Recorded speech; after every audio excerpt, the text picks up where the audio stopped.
உறுப்பினர்களே, தகவல் அறியும் உரிமை சட்டத்தை சாமானியனுக்கும் கொண்டு சேர்த்துக் கொண்டிருக்கும் வழக்குரைஞர் திரு லீனஸ் அவர்களே மற்றும் இந்த பயிற்சியில் கலந்து கொண்டுள்ள பங்கேற்பாளர்கள் அனைவருக்கும் எனது மாலை வணக்கங்கள். குளோபல் லா ஃபவுண்டேஷன் வந்து சட்டம் கற்பிப்போம் கற்போம் கற்பிப்போம் என்ற ஒரு ஸ்லோகனோட இந்த பணியை செவ்வனே செஞ்சுட்டு வந்துட்டு இருக்காங்க. இதை நான் கடந்த ஒரு 3 வருடமாக நானும் இதில் கலந்து கொண்டிருக்கின்றேன். நிறைய வகுப்புகளில் கலந்துருக்கேன். ரொம்ப சிறப்பான ஒரு சேவை. இன்றைக்கு வந்து பொதுமக்களுக்கு கொண்டு போய் சேர்க்கறதுல பெரும் பணி. நான் ஒரு வகையில் அவங்கள வந்து முதல்ல நான் பாராட்டிக்கிறேன். அடுத்தபடியாக நான் வந்து ஒரு பொதுத்துறை வங்கியில பணிபுரிந்து ஓய்வு பெற்ற வங்கி அதிகாரி. நான் வந்து ஒரு சாமானியனாக 2007-8 காலகட்டங்கள்லேயே வந்து வங்கியில பணிபுரியும் போதே வந்து இந்த தகவல் அறியும் உரிமை சட்டத்தை நான் பயன்படுத்தியிருக்கேன். வங்கி பணிக்காக, வங்கியினுடைய பணிக்காக அந்த தகவல் அறியும் உரிமை சட்டத்தை ஒரு சாமானியன் என்ற முறையில பயன்படுத்தி வங்கிக்காக அதை செயல்படுத்தியிருக்கேன். அது தவிர வங்கியில பணிபுரியும் போது நான் ஒரு பொது தகவல் அலுவலராகவும் பணிபுரிந்திருக்கேன். அடுத்து நான் வந்து ஒரு மண்டல பொறுப்பில் நான் பதவி வகித்த பொழுது மேல்முறையீட்டு அலுவலராகவும் நான் பணிபுரிந்திருக்கின்றேன். இந்த வகையில ஒரு அரசு அலுவலகத்துல நம்ம பணியில் இருக்கும்போது நமக்கு அரசு அலுவலர்களாகட்டும் அல்லது வந்து ஒரு வேலையாகட்டும் அது எப்படி கிடைச்சது அப்படிங்கிறது ஒரு புறம். அதை விடுத்து ஒரு சாமானியனாக அந்த அரசு அலுவலகத்தை விட்டு கீழே வந்த பின்னால அந்த சாமானியனா நம்ம வந்து ஒரு அரசு அலுவலகத்தை போய் நம்ம நிற்கும் போது நமக்கு என்ன சேவை கிடைக்குது அப்படிங்கிற 2 அனுபவமும் எனக்கு வெளிப்படையா தெரிய வந்தது. அந்த 2வது அனுபவத்துலதான் வந்து எனக்கு ஒரு ட்ரிகர் பாயிண்ட். இத வந்து எல்லாருக்கும் இந்த சேவைகள் கிடைக்கிறது இல்ல. அரசு அலுவலகத்துல பணிபுரியறவங்களுக்கும் ஒரு பதவியில் இருக்கிறவங்களுக்கும் ஒரு வழக்குரைஞரா போகிறவங்களுக்கும் எளிதாக அந்த சேவைகள் எல்லாம் கிடைச்சிருது. ஆனா சாமானியனுக்கு அந்த நிலைமை இல்லை அப்படிங்கிறத நான் புரிஞ்சுக்கிட்டு இந்த சாமானியர்களுக்கும் இதை நம்ம கொண்டு போய் சேர்க்கணும் அப்படின்ற நோக்கத்துலதான் கடந்த 3 வருடமாக இது குறித்து ஒரு குழுவை ஆரம்பித்து அதன் மூலமாக ஒரு விழிப்புணர்வை ஏற்படுத்தும் பணியில நான் வந்து இதை செஞ்சிட்டு இருக்கேன். அந்த வகையில நான் வந்து ஒரு அமைப்புல நல்லூர் வட்டம் அப்படிங்கிற ஒரு அமைப்புல அதுல 100 துறைகள் இருக்கு. அந்த துறையில ஒன்று வந்து மாநில அளவுல தகவல் அறியும் உரிமை சட்டம் அப்படிங்கிற ஒரு துறைக்கு பொறுப்பெடுத்து வாரம் வியாழக்கிழமை இரவு 8:30 மணிலிருந்து 9:30 மணி வரலும் இந்த கூட்டத்தை நடத்திட்டு இருக்கோம். ஒரு குறைந்தது வந்து ஒரு 40 - 50 நபர்கள் வருவாங்க. அந்த 40 - 50 நபர்களுமே இன்றைக்கு வந்து தகவல் அறியும் உரிமை சட்டத்தை ஆன்லைன்ல போட்டு தெளிவா மனுக்களை அனுப்புவது மட்டுமல்லாமல் முதல் மேல்முறையீடு, 2ஆம் மேல்முறையீடு, புகார் என அனைத்திலையும் வந்து என்னை பொறுத்தளவுல நிபுணத்துவம் பெற்றிருக்காங்கன்னு நான் சொல்ல முடியும். தனிப்பட்ட முறையில் அவங்க வந்து இயங்க ஆரம்பிச்சிட்டாங்க. அவங்க வந்து அவங்களுக்கு கீழே நிறைய பேரை வந்து இதை வந்து தயார்படுத்திட்டு இருக்காங்க அப்படிங்கிறத நான் இந்த இடத்துல பதிவு பண்ண விரும்புகிறேன். இப்ப வந்து இந்த தகவல் அறியும் உரிமை சட்டம் உங்களுக்கு எல்லாமே தெரியும். 2005 வந்தது. இந்த குழுவுல பயணிக்கிறவங்க பெரும்பாலும் வந்து வழக்குரைஞர்கள். நான் வந்து இதுல சட்ட பிரிவுகள் எல்லாம் நான் சொல்லி நான் பேச விரும்பல. ஏன்னா அது சரியான இடமும் இல்லை. இருந்தாலும் இந்த 20 வருடங்கள்ல நாம இந்த சட்டம் எதுக்காக கொண்டு வந்தாங்க அப்படிங்கிற அந்த இலக்கை நோக்கி நம்ம அடைந்திருக்கிறோமா அப்படின்னு சொன்னா இல்லை என்ற பதில் தான் பெரும்பாலான இடங்கள்ல வரும். காரணம் வந்து இந்த சட்டத்துல தெளிவா என்ன சொல்றாங்க அப்படின்னா மக்கள் வந்து குறைந்த அளவுல வந்து இந்த சட்டத்தை பயன்படுத்தணும். அந்த அளவுக்கு வந்து அரசு எந்திரம் அவங்கள்ட்ட இருக்கக்கூடிய தகவல்களை வந்து மக்களுக்கு போய் சேரும் வழியில தாமாக முன் வந்து கொடுக்கணும் அப்படின்னு தெளிவா எழுதியிருக்காங்க. ஆனா நடைமுறையில பாத்தீங்கன்னா இன்னைக்கு நாம வந்து தாமாக முன் வந்து கொடுக்கக்கூடிய தகவல்களை கேட்டாலே இல்லாத சட்டப்பிரிவுகள் எல்லாம் சுட்டி காட்டி தகவல்கள் வந்து வழங்க மறுக்கப்படுகிறது. அதுதான் இன்னைக்கு யதார்த்தமான உண்மை. இதையெல்லாம் வந்து எப்படி நாம முறியடிக்கிறது அப்படிங்கிற நோக்கத்துலதான் இந்த 4(1)B அப்படிங்கிற ஒரு செக்ஷன், அதனுடைய முக்கியத்துவம் 17 சப்செக்ஷன் இருக்கு. அதுல வந்து நம்மளுடைய மாநிலத்தில் இருக்கக்கூடிய முக்கியமான அலுவலகங்கள், உதாரணத்துக்கு செக்ரட்டரியேட் லெவல்ல இருக்கக்கூடிய அனைத்து செக்ரட்டரியேட்டுக்கும் நாம வந்து இந்த 4(1)B வந்து முறையா நீங்க வந்து உங்களுடைய வெப்சைட்ல பப்ளிஷ் பண்ணியிருக்கீங்களா? பப்ளிஷ் பண்ணியிருந்தா எப்ப வந்து இதை புதுப்பிச்சு நீங்க வந்து பப்ளிஷ் பண்ணீங்க? இந்த 4NB-ய வந்து பப்ளிஷ் பண்ணும்போது இதை மானிட்டர் பண்றதுக்கு ஒரு நோடல் ஆபீசர் ஒருத்தர் வந்து அப்பாயின்மெண்ட் பண்ணணும்.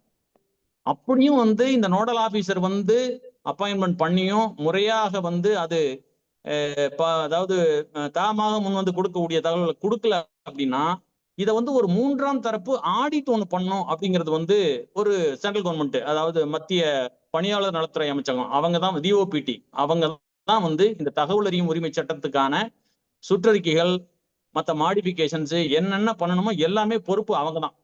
மத்திய பணியாளர் நலத்துறை அமைச்சகம் அவங்க ஒரு கம்பெனியை ஒன்று ரிலீஸ் பண்ணியிருக்காங்க. நான் வந்து அந்த கம்பெனியை வந்து வெப்ல இருக்கு, வெப்சைட்ல இருக்கு. அதை நான் எடுத்து நம்ம இந்த குரூப்ல நான் ஷேர் பண்றேன். அது ஏறக்குறைய ஒரு 100-150 பக்கம் இருக்கும். நம்ம தகவல் அறியும் உரிமை சட்டத்தை பத்தி சென்ட்ரல் கவர்மெண்ட் என்னென்ன சர்க்குலர் போட்டிருக்காங்களோ எல்லாமே அதுல கம்பைல் பண்ணி போட்டிருக்காங்க, நுணுக்கமா ஒவ்வொன்றிலையும். நீங்க அதை படிச்சு பாத்தீங்கன்னா உங்களுக்கே ஒரு ஆச்சரியமா இருக்கும். 5 வருஷம் 10 வருஷத்துக்கு முன்னால போட்ட வந்து சுற்றறிக்கைகள் வந்து இன்னைக்கும் வந்து செயல்பாட்டுக்கு வரல அப்படிங்கிறத நினைக்கும் போது கொஞ்சம் வருத்தமா தான் இருக்கு. இருந்தாலும் செக்ரட்டரியேட் லெவல்ல இதெல்லாம் நம்ம சுட்டி காட்டி நீங்க எப்ப வந்து பதிவு பண்ண அது வெளியிட்டீங்க, உங்க நோடல் ஆபீசர் யாரு, தேர்ட் பார்ட்டி ஆடிட் பண்ணீங்களா அப்படின்னு கேட்டதுக்கு ஒரு சென்ற மாதம் நம்ம தலைமைச் செயலகத்துடைய அனைத்து செயலாளர்களுக்கும் நாங்க வந்து கேட்டிருந்தோம். இதுல ரொம்ப ஆச்சரியப்பட வேண்டிய ஒரு விஷயம் என்னன்னா, ஆச்சரியம் ஒரு பக்கம், வருத்தமும் ஒரு பக்கம். இந்த மாதிரி வந்து ஒரு மத்திய பணியாளர் அமைச்சகத்திலிருந்து வந்த சர்க்குலர் எங்களுக்கு கிடைக்கல அப்படின்னு சொல்லி அனைத்து செயலாளர்களும் எங்களுக்கு தகவலை கொடுத்திருக்காங்க. ஆனா அந்த சர்க்குலர் வந்து நீங்களும் நானும் பார்க்கக்கூடிய வகையில நம்மளுடைய மொபைல்ல இருக்கு, அதாவது பப்ளிக் டொமைன்ல இருக்கு. இதையும் நம்ம சுட்டி காட்டியிருக்கோம். அதே போல இதுவரை தமிழ்நாட்டுல எந்த அலுவலகத்திலையும் இந்த தேர்ட் பார்ட்டி ஆடிட் நடந்ததா சரித்திரமே இல்லை. எல்லாருமே வந்து சர்க்குலரும் கிடைக்கல, அந்த மாதிரி ஒரு தேர்ட் பார்ட்டி ஆடிட்டும் நாங்க நடத்தல அப்படின்னு செயலாளர்கள் மத்தியில் இருக்கக்கூடிய அலுவலகத்திலிருந்து தகவலை கொடுத்திருக்காங்க. ரொம்ப வேதனையான விஷயம். இதை வந்து நாங்க சென்ற மாதம் வந்து நாங்க இதை வந்து ஒரு பரிச்சார்த்த முறையில வந்து நாங்க முயற்சி பண்ணோம். எங்க குழுவில் இருக்க நண்பர்கள் அனைவரும் ஒவ்வொரு செயலாளர்களுக்கும் ஒரு ஒரு குழு உறுப்பினர் வந்து இந்த தகவலை கேட்டு பதில வாங்கி இதை நாங்க குரூப்ல ஷேர் பண்ணியிருக்கோம். இதை நான் ஏன் இந்த இடத்துல பதிவு பண்றேன்னா, இந்த 20 வருஷத்துல இதுதான் தகவல் அறியும் உரிமை சட்டத்தினுடைய இது ஒரு சின்ன ஒரு டிப் ஆஃப் ஐஸ்பர்க் தான். மற்றபடி வந்து எவ்வளவோ இந்த தகவல் அறிவு சட்டம் சாமானியனுக்கு உதவும் வகையில இருக்கு ப்ரொவிஷன்ஸ். ஆனா அது இன்னும் வந்து சாமானியனை போய் சேரல. அப்படிங்கிறதுனால இந்த 20 வருடங்கள்ல நாம என்ன ரீச் பண்ணலையோ அதை வந்து அடுத்த 2 வருடங்கள்ல நம்ம ரீச் பண்ணணும் அப்படிங்கிற ஒரு நோக்கத்தோட இந்த பயணத்தை நாங்க பண்ணிட்டு இருக்கோம். இது எப்படி சாத்தியம் அப்படின்னு சொன்னா, சட்டம் வந்து ஏற்கனவே இயற்றப்பட்டு விட்டது. அதுல ப்ரொவிஷன்ஸ் எல்லாம் ஏற்கனவே தெளிவாக கொடுக்கப்பட்டிருக்கிறது. அதுல யாரும் போய் உடனடியா மாற்றம்லாம் முடியாது, பாராளுமன்றம் நினைச்சால் ஒழிய. அப்படிங்கும்போது எப்படி அடுத்த 2 வருஷத்துல நாம இதை கொண்டு போய் சேர்க்க முடியும் அப்படின்னா, நம்மள்ட்ட இருக்கக்கூடிய டூல்ஸ் இதை எப்படி வந்து நம்ம ஷார்பன் பண்றது, இதை வச்சு நாம எப்படி இந்த சட்டத்துல இருக்கக்கூடிய அந்த ப்ரொவிஷன்ஸை செயல்பாட்டு கொண்டு வர்றது அப்படிங்கிறது தான் வந்து இன்னைக்கு இந்த வகுப்பினுடைய நோக்கம். இந்த வகுப்புல ஏறக்குறைய ஒரு 100 பேர் பக்கம் ஜாயின் பண்ணிருக்கீங்க, ரொம்ப சந்தோஷமா இருக்கு. இந்த 100 பேர்ல ஒரு 50% மக்கள் இன்னைக்கு வந்து என்னால வந்து இந்த மொபைல்ல இருந்தே இந்த ஒரு அப்ளிகேஷன் என்னால போட முடிஞ்சது அப்படிங்கிறத ஒரு இதுக்கு ஒரு செயல்பாட்டுக்கு வந்ததுன்னா அதுவே எங்களுக்கு வந்து ஒரு இந்த குளோபல் லா ஃபவுண்டேஷனுக்கும் இந்த பயிற்சியாளருக்கும் கிடைத்த வெற்றியா நான் கருதுகிறேன். இந்த தகவல் அறிவு சட்டம் வந்து ஏன் வந்து 20 வருஷமா இலக்கை அடையல அப்படிங்கிறது என்னோட பார்வையில சில காரணங்களை நான் சுட்டிக்காட்ட விரும்புகிறேன். ஒண்ணு வந்து மக்களிடம் வந்து ஒரு விழிப்புணர்வு இல்லை. என்னன்னா, தகவல் அறிவு உரிமை சட்டம்னா என்ன, அது ஒரு பெரிய சட்ட புத்தகம், அதுல என்ன ப்ரொவிஷன்ஸ் இருக்கு, அதெல்லாம் என்ன ஏது தெரியல அப்படிங்கிற ஒரு அதை படிக்க முடியுமா, இதெல்லாம் வந்து வக்கீல்கள் மட்டும்தான் படிக்க முடியும் அப்படிங்கிற ஒரு மனப்பான்மை, அந்த மாதிரி ஒரு விழிப்புணர்வை இன்னாத ஒரு காரணமும் வந்து இது இந்த நம்ம ரீச் பண்ண முடியாத காரணம். சொல்ல போனா இருக்கிற சட்டங்கள்லயே வந்து ரொம்ப குறைவான பக்கங்களை கொண்ட சட்டம், சாமானியனும் எளிதாக புரிந்து கொள்ளக்கூடிய ஒரு சட்டம் இந்த தகவல் அறிவு உரிமை சட்டம். இன்னைக்கு வந்து பாத்தீங்கன்னா தமிழ்நாடு முழுக்க நிறைய நாட் ஒன்லி தமிழ்நாடு, இந்தியா முழுக்கவே பாத்தீங்கன்னா இது ஒரு பெரிய இயக்கமா வந்து நிறைய அமைப்புகள் வந்து எடுத்து பண்ணிட்டு இருக்காங்க. மக்கள் மத்தியில இதை கொண்டு போய் இந்த தகவல் உரிமை சட்டத்தினுடைய முக்கியத்துவத்தையும் எப்படி எளிதாக வந்து செயல்பாட்டு கொண்டு வரதை பத்தியும் எடுத்து கொண்டு போய் பண்ணிட்டு இருக்காங்க. அடுத்து வந்து பாத்தீங்கன்னா நாம கண்ணு முன்னால சில தவறுகள் நடக்குது. ஒரு ஆபீஸுக்கு போறோம். நாம போயிட்டு இருக்கும்போதே 10 பேர் போறோம்னாக்கா அந்த 10 பேத்துக்கும் ஒரே மாதிரியான ஒரு ஒரு ட்ரீட்மெண்ட் இருக்காது. ஒரு நல்லா வந்து ஒரு பேண்ட் ஷர்ட்டை போட்டுட்டு போய் நிக்கிறாரு, அல்லது வந்து அந்த பொது தகவல் அலுவலகம் முன்னால சேர்ல போட்டு உட்காந்துருக்காருன்னா அவருக்கு ஒரு ட்ரீட்மெண்ட். பக்கத்துல வந்து ஒரு சாமானியன், ஒரு விவசாயி ஆகட்டும், அல்லது வந்து ஒரு கிராமத்து ஒரு படிப்பறிவு குறைவான உள்ள நபர் வந்தாருன்னா அவருக்கு கிடைக்கக்கூடிய அனுபவம் அது அந்த ட்ரீட்மெண்ட் நம்ம கண்ணு முன்னால நம்ம பார்க்கணும். ஆனா ஒரு சமூக ஆர்வலரா நம்ம இருந்தோம்னா எல்லாத்துக்கும் வந்து சமமா அந்த ட்ரீட்மெண்ட் கிடைக்கணும் அப்படின்னு சொல்லி நம்ம வந்து நாம அதை வந்து செயல்படுத்துறதுக்கு தயங்குறோம். நமக்கு நம்ம வேலை முடிஞ்சதா நம்ம கடந்து வந்துடுறோம். அவருக்கும் அந்த இது ஏன் கிடைக்கல, நமக்கு என்ன வேலை கிடைச்சதோ அதுக்கும் அந்த அவருக்கும் கிடைச்சிருந்தா பரவாயில்லைன்ற அந்த நினைப்பு, அந்த ஒரு எண்ணங்கள் வராததுனாலதான் வந்து இதை நம்ம வந்து சீரியஸா எடுத்துட்டு போகல. அடுத்து வந்து பாத்தீங்கன்னா, இந்த மனு போடுறவங்களே ஒரு புரிதல் இல்லாம போடுறது. அதாவது வந்து மத்தவங்களுக்காக போடுறது, அல்லது மத்தவங்க சொன்னாங்கன்றக்காக போடுறது. அதனால என்ன ஆகுதுன்னு சொன்னா, அந்த முதல்ல அந்த ஆர்வத்துல மத்தவங்க சொன்னதுக்காகவோ, அல்லது வந்து ஏதோ ஒரு காரணத்துக்காகவோ போட்டவங்க அதை தொடர்ந்து ஃபாலோ பண்றது இல்ல. அதனால இந்த பொது தகவல் அலுவலர்கள் மத்தியில ஒரு எண்ணம் டெவலப் ஆயிருது. என்ன ஆயிருதுன்னா, இப்படித்தான் போடுவாங்க, அதுக்கு பின்னால யாரையும் அவங்க ஒன்றும் ஃபாலோ பண்ண மாட்டாங்க. அப்புறம் அப்பீல் வந்தா பாத்துக்கலாம். ஒரு 100 பேர் போட்டாங்கன்னாக்க ஒரு 10 பேர் அப்பீல் பண்ணுவாங்க. அதுக்கும் பதில் கொடுக்கலன்னா அதுல ஒரு 2 பேர் வந்து ஆணையத்துக்கு போவாங்க. ஆணையத்துக்கு போனா அங்க ஒரு 3 வருஷம் 4 வருஷம் ஆகும். அதுக்குள்ள நம்ம டிரான்ஸ்பர் ஆகி போயிருவோம். அதுக்கு பின்னால அப்ப ஆணையர் என்ன சொல்ல போறாரு, அப்ப தகவல் கொடுத்துருப்பான்னு சொல்ல போறாரு. அப்ப இருக்கிற பொது தகவல் ஒரு லெட்டர் எழுதி போட்டா வேலை முடிஞ்சது. இப்படிங்கிற மனநிலையை வந்து அவங்க முழுக்க வந்து புரிஞ்சுக்கிட்டாங்க.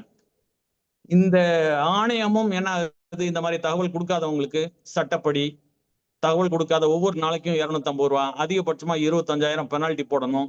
அதே மாதிரி வந்து தகவல் கொடுக்காத பொது தகவல் அலுவலர்கள் மேல பிரிவு 20 2 கீழ் வந்து துறை ரீதியான நடவடிக்கை பரிந்துரை பண்ணணும். அல்லது பிரிவு 19(8)B வந்து அவருக்கு ஏற்பட்ட ஒரு இழப்புக்காகவோ மன உளைச்சலுக்காகவோ அவருக்கு நிவாரணம் கொடுக்கணும். இப்படிங்கிறத உறுதியா பிடிச்சி இத ஒவ்வொரு கேஸ்லயும் வந்து அவங்க வந்து இந்த நிவாரணத்தை வந்து பொதுமக்கள் கொடுத்திருந்தாங்கன்னா, இந்த பொது தகவல் அலுவலர்கள் இவ்வளவு அசால்ட்டா தகவலை கொடுக்க முடியாதுன்னு சொல்லியிருக்க மாட்டாங்க. அல்லது இந்த தகவல் அறியும் உரிமை சட்ட மனுக்களை இவ்வளவு தூரம் பெண்டிங் வச்சிருக்க மாட்டாங்க. தகவல் ஆணையத்திலையும் இன்னைக்கு வந்து ஆயிரக்கணக்கான மனுக்கள் வந்து குவிஞ்சிருக்காது. தகவல் ஆணையர்களுடைய தரமும் தாழ்ந்திருக்காது. இன்னைக்கு பாத்தீங்கன்னா சமூக ஊடகங்கள்ல தமிழ்நாடு தகவல் ஆணையத்தினுடைய அந்த செயல்பாடுகள் வந்து ரொம்ப கடுமையாக விமர்சனத்துக்கு உள்ளாகப்பட்டிருக்கிறது. நீங்க எல்லாம் யூடியூப் வீடியோ எல்லாம் பார்த்திருப்பீங்க. அது உண்மையும் கூட. இதுக்கு எல்லாமே காரணம் வந்து இந்த அப்ளிகேஷன் போடுறவங்க தேவையான அப்ளிகேஷனை மட்டும் போடணும். போட்டதோட நிப்பாட்டாம அந்த இலக்கு அடையிறமா, எதுக்காக போட்டோமோ தகவல் கிடைக்குதா, தகவல் கொடுக்கலையா, அந்த பொது தகவல்கிட்ட இருந்து என்னென்ன வழிமுறைகளை பயன்படுத்தி தகவல் வாங்கணும், அதையும் அந்த பொது தகவல் அலுவலர் கொடுக்கல அப்படின்னா அவருக்கு நாம என்னென்ன சட்டப்படி வந்து நம்ம வந்து நெருக்கடியை கொடுத்து தகவலை வாங்கணும், இது வந்து ஒரு பாடமாக அவருக்கு அமையணும் அப்படிங்கிற வரையிலும் நாம போகாதுதான் வந்து இந்த தகவல் அறிவு சட்டம் 20 வருஷமாகியும் மக்கள் மத்தியில போய் சேரல. அடுத்து இந்த ஆர்டிஐ மனு போடுறவங்களுக்கு கொஞ்சம் பொறுமை வேணும்.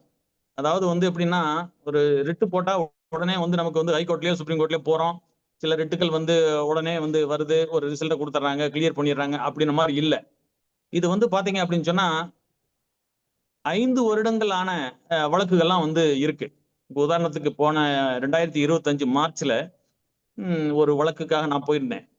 அந்த வழக்கு வந்து பாத்தீங்கன்னா நான் நவம்பர் 24ல போட்ட வழக்கு. ஆனா எனக்கு வந்து என்னுடைய புகார் மனு விசாரணைக்கு வந்தது மார்ச் 25ல. அப்படின்னா 6 மாதத்துல வந்து அந்த ப்ராசஸ் முடிஞ்சு என்னை வந்து வழக்கு இதுக்கு கூப்பிட்டாங்க. அதே தேதியில 5 வருஷத்துக்கு முன்னால போட்ட ஒரு சாதாரண மனிதனையும் கூப்பிட்டுருக்காங்க. ஒரு வழக்கு சம்பந்தமா கூப்பிட்டுருக்காங்க. அப்ப 5 வருஷமா வந்து அவர் பொறுமையா வந்து இருந்துட்டும் வந்து அந்த வழக்கை வந்து எதிர்கொள்றாரு. ஆனா பெரும்பாலான நபர்கள் என்ன ஆகுனா மறந்துருப்பாங்க. எந்த அப்ளிகேஷன் எப்ப போட்டோம், அதனுடைய டாக்குமெண்ட் எங்க இருக்கு. அதனால அவங்க போறது இல்ல.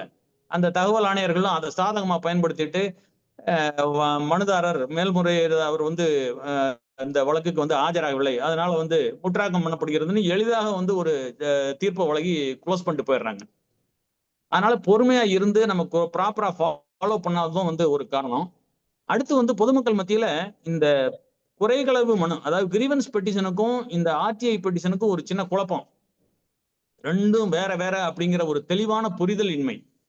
இந்த கிரீவன்ஸ் பெட்டிஷன் அப்படிங்கிறது வேற ரூட்டு, ஆர்டிஐன்றது வேற ரூட்டு.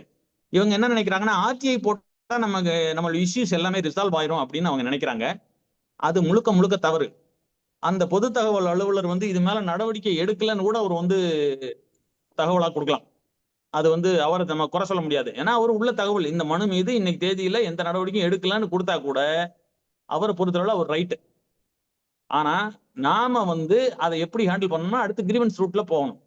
ஏன் எடுக்கல? கிரீவன்ஸ் ரூட்ல வந்து நீங்க 30 நாளைக்குள்ள வந்து எடுத்திருக்கணும். 3 நாளைக்குள்ள வந்து அக்னாலஜ்மெண்ட் கொடுக்கணும். 30 நாள் கடந்ததுன்னா நீங்க வந்து ஒரு இன்டரிம் ரிப்ளை கொடுக்கணும். இதெல்லாம் இருக்கு. ஏன் நீங்க செய்யலன்னு சொல்லிட்டு திருப்பி அகைன் கிரீவன்ஸ் ரூட்டுக்கு போகணும்.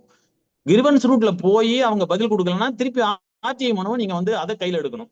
நான் இந்த இதுல போட்டேன் 30 நாள் ஆயிருச்சு, எனக்கு நீங்க வந்து கொடுக்கல, அதனால வந்து அதனுடைய யார் எந்த அலுவலர்கள் இந்த இந்த கோப்பை வந்து கையில் எடுத்திருக்காரு, யாரோட அலுவலர்கிட்ட இந்த இந்த ஃபைல் வந்து நிலுவையில் இருக்கு அப்படிங்கிறத வந்து நம்ம ஆர்டிஐல கேட்கணும். இது ரெண்டும் பேரலா நீங்க வந்து கொண்டு போகணும். அதனால ஒரு ஆர்டிஐ அப்ளிகேஷன் மட்டும் போட்டா உங்க பிரச்சனை தீந்துரும் அப்படிங்கிறத வந்து நாம எண்ணக்கூடாது. இது ரெண்டும் வேற வேற மெக்கானிசம் அப்படிங்கிறத நம்ம தெளிவா புரிஞ்சுக்கணும். ரெண்டாவது வந்து நான் இறுதி வரை போராடும் குணம் இல்லைன்னு நான் நோட் பண்ணியிருக்கேன். அதான் காரணம். எப்படின்னா ஒரு அப்ளிகேஷனை போட்டுட்டு அப்படியே விட்டுறது. கடைசி வரலும் வந்து நமக்கு தகவல் கிடைக்குதா, கொடுக்காத தகவல் அலுவலர் பொது தகவல் அலுவலர் மேல நம்ம வந்து நடவடிக்கை எடுக்கிற அளவுக்கு நம்ம போனோமா அப்படிங்கிற நிலைப்பாடு வந்து பெரும்பாலான மனிதர்கள்ட்ட இல்லாததும் ஒரு காரணம். அப்புறம் வந்து ஒரு சுயநலம். என்னன்னு கேட்டீங்கன்னா, இப்ப எனக்கு ஒரு விஷயம் தெரியுது அப்படின்னு சொன்னா நான் பயன்படுத்திக்கிறது, ஆர்டிஐ பயன்படுத்திக்கிறது. சில நேரங்கள்ல தகவல் கொடுக்குறாங்களோ இல்லையோ, மனு போட்ட உடனே அவருக்கான வேலையை முடிச்சு கொடுத்துருவாங்க. அப்ப அவர் என்ன நினைக்கிறாரு அப்படின்னு சொன்னா, நம்ம வேலை முடிஞ்சிருச்சு, எதுக்கு இதை போய் நம்ம திருப்பி இதை பர்சியூ பண்ணணும்? அவர் கேட்டது வந்து கரெக்டானதான் கேட்டிருக்காரு. வேலை முடிஞ்சா கூட நான் கேட்டதுக்கு முறையா பதில் கொடுங்க அப்படின்னு சொல்லி இவர் கேட்கறதுக்கு தயங்குறாரு. நமக்கு தான் வேலை முடிஞ்சிருச்சு, எதுக்குப்பா போய் அவரை தொந்தரவு பண்ணிட்டு அப்படின்னு சொல்லிட்டு அவர் வந்து அப்படியே பேக் பண்ணி வச்சுட்டு போயிடுறாரு. இல்லைன்னா அதை பர்சியூ பண்றது கிடையாது. அப்ப ஒரு 100 பேர் மனு போடுறாங்கன்னா ஒரு 4 பேருக்கு மட்டும் வேலை செஞ்சு கொடுத்துறாங்க. மீதி 96 பேரை வந்து இப்படியே வந்து அப்படியே ஒரு அந்தரத்துல விட்டுறாங்க இந்த பொது தகவல் அலுவலர்கள். ரெண்டாவது இவங்களுக்குள்ள வந்து ஒரு ஒற்றுமை இல்லை. ஒரு இந்த ஆர்டிஐ ஆர்வலர்கள் மத்தியில ஒரு தனிப்பட்ட முறையில் நம்ம வந்து ஒரு எடுத்து கையில் எடுத்து பண்ணும்போது அதுல நிறைய வந்து சவால்களை நம்ம சந்திக்கிறோம். அப்படி இல்லாம இந்த விவரம் தெரிந்த நபர்கள் எல்லாமே ஒரு ஒருங்கிணைந்து செயல்பட்டால் நிச்சயமாக இந்த பொது தகவல் அலுவலர்களுக்கு ஒரு சரியான ஒரு இந்த சட்டம்னா என்ன, இதனோட முக்கியத்துவம் என்ன, அவங்க ரோல் அண்ட் ரெஸ்பான்சிபிலிட்டினா என்ன புரிய வைக்க முடியும். அவங்கள்ட்ட நிச்சயம் நம்மளால தகவல்கள் வாங்க முடியும். ரெண்டாவது தகவல் ஆணையத்தின் நேர்மையின்மை. இது வந்து கொஞ்சம் கடுமையான வார்த்தை தான். இருந்தால் கூட நம்மளுடைய தகவல் ஆணையத்துல வந்து பாத்தீங்கன்னா 2ஆம் மேல்முறையீடு பிளஸ் புகார் இது ரெண்டுலயும் வந்து சட்ட பிரிவுகளின்படி அவங்க தீர்ப்பு சொல்றதே கிடையாது. அதாவது ஒரு தகவல் ஆணையத்துல புகார் மனு கொடுக்குறோம் அப்படின்னு சொன்னா அந்த புகார் மனுக்குள்ள இருக்கிற சரத்துக்கள் ஒரு 5 தலைப்புல வந்து அந்த புகார் மனுவை நம்ம சமைக்கலாம். அதாவது வந்து அவர் வந்து தகவல் வழங்க மறுத்தாலோ அல்லது அந்த அலுவலகத்துல ஒரு பொது தகவல் அலுவலரை நியமிக்காமல் இருந்தாலோ அல்லது குறிப்பிட்ட காலத்துல வந்து தகவல் கொடுக்காம இருந்தாலோ அல்லது கொடுத்த தகவல்கள் வந்து முழுமையற்றதாக இருந்தாலோ அல்லது தவறான தகவல்களாக இருந்தாலோ அல்லது ஒரு சார்ஜஸ் உதாரணத்துக்கு ஒரு 5 பக்கம் வந்து உங்களுக்கு நகல் கொடுக்க வேண்டியது இருக்கு. 5 பக்கத்துக்கு வந்து 10 ரூபா வாங்கணும். அதுக்கு பதிலா வந்து ஒரு 100 ரூபா கொடுங்க. அல்லது வந்து 5 பக்கம்னு குறிப்பிடாம நீங்க 50 ரூபா கட்டுங்க அப்படின்லாம் வந்து அவர் வந்து மொட்டையா ஒரு பதில கொடுத்தாலோ அவர் மேல உங்களுக்கு புகார் மனுவை சமர்ப்பிக்கிறதுக்கு உங்களுக்கு உரிமை இருக்கு. இந்த 5 வந்து அடிப்படையா வச்சு நம்ம ஒரு புகார் மனு சமர்ப்பிக்கிறோம் அப்படின்னு சொன்னா தகவல் ஆணையத்துல இந்த 5ம் கரெக்டா இருக்கா, மனுதாரர் கொடுத்திருக்க இந்த 5 பாயிண்ட்டும் கரெக்டா இருக்கான்றதை மட்டும் தான் பார்க்கணும்.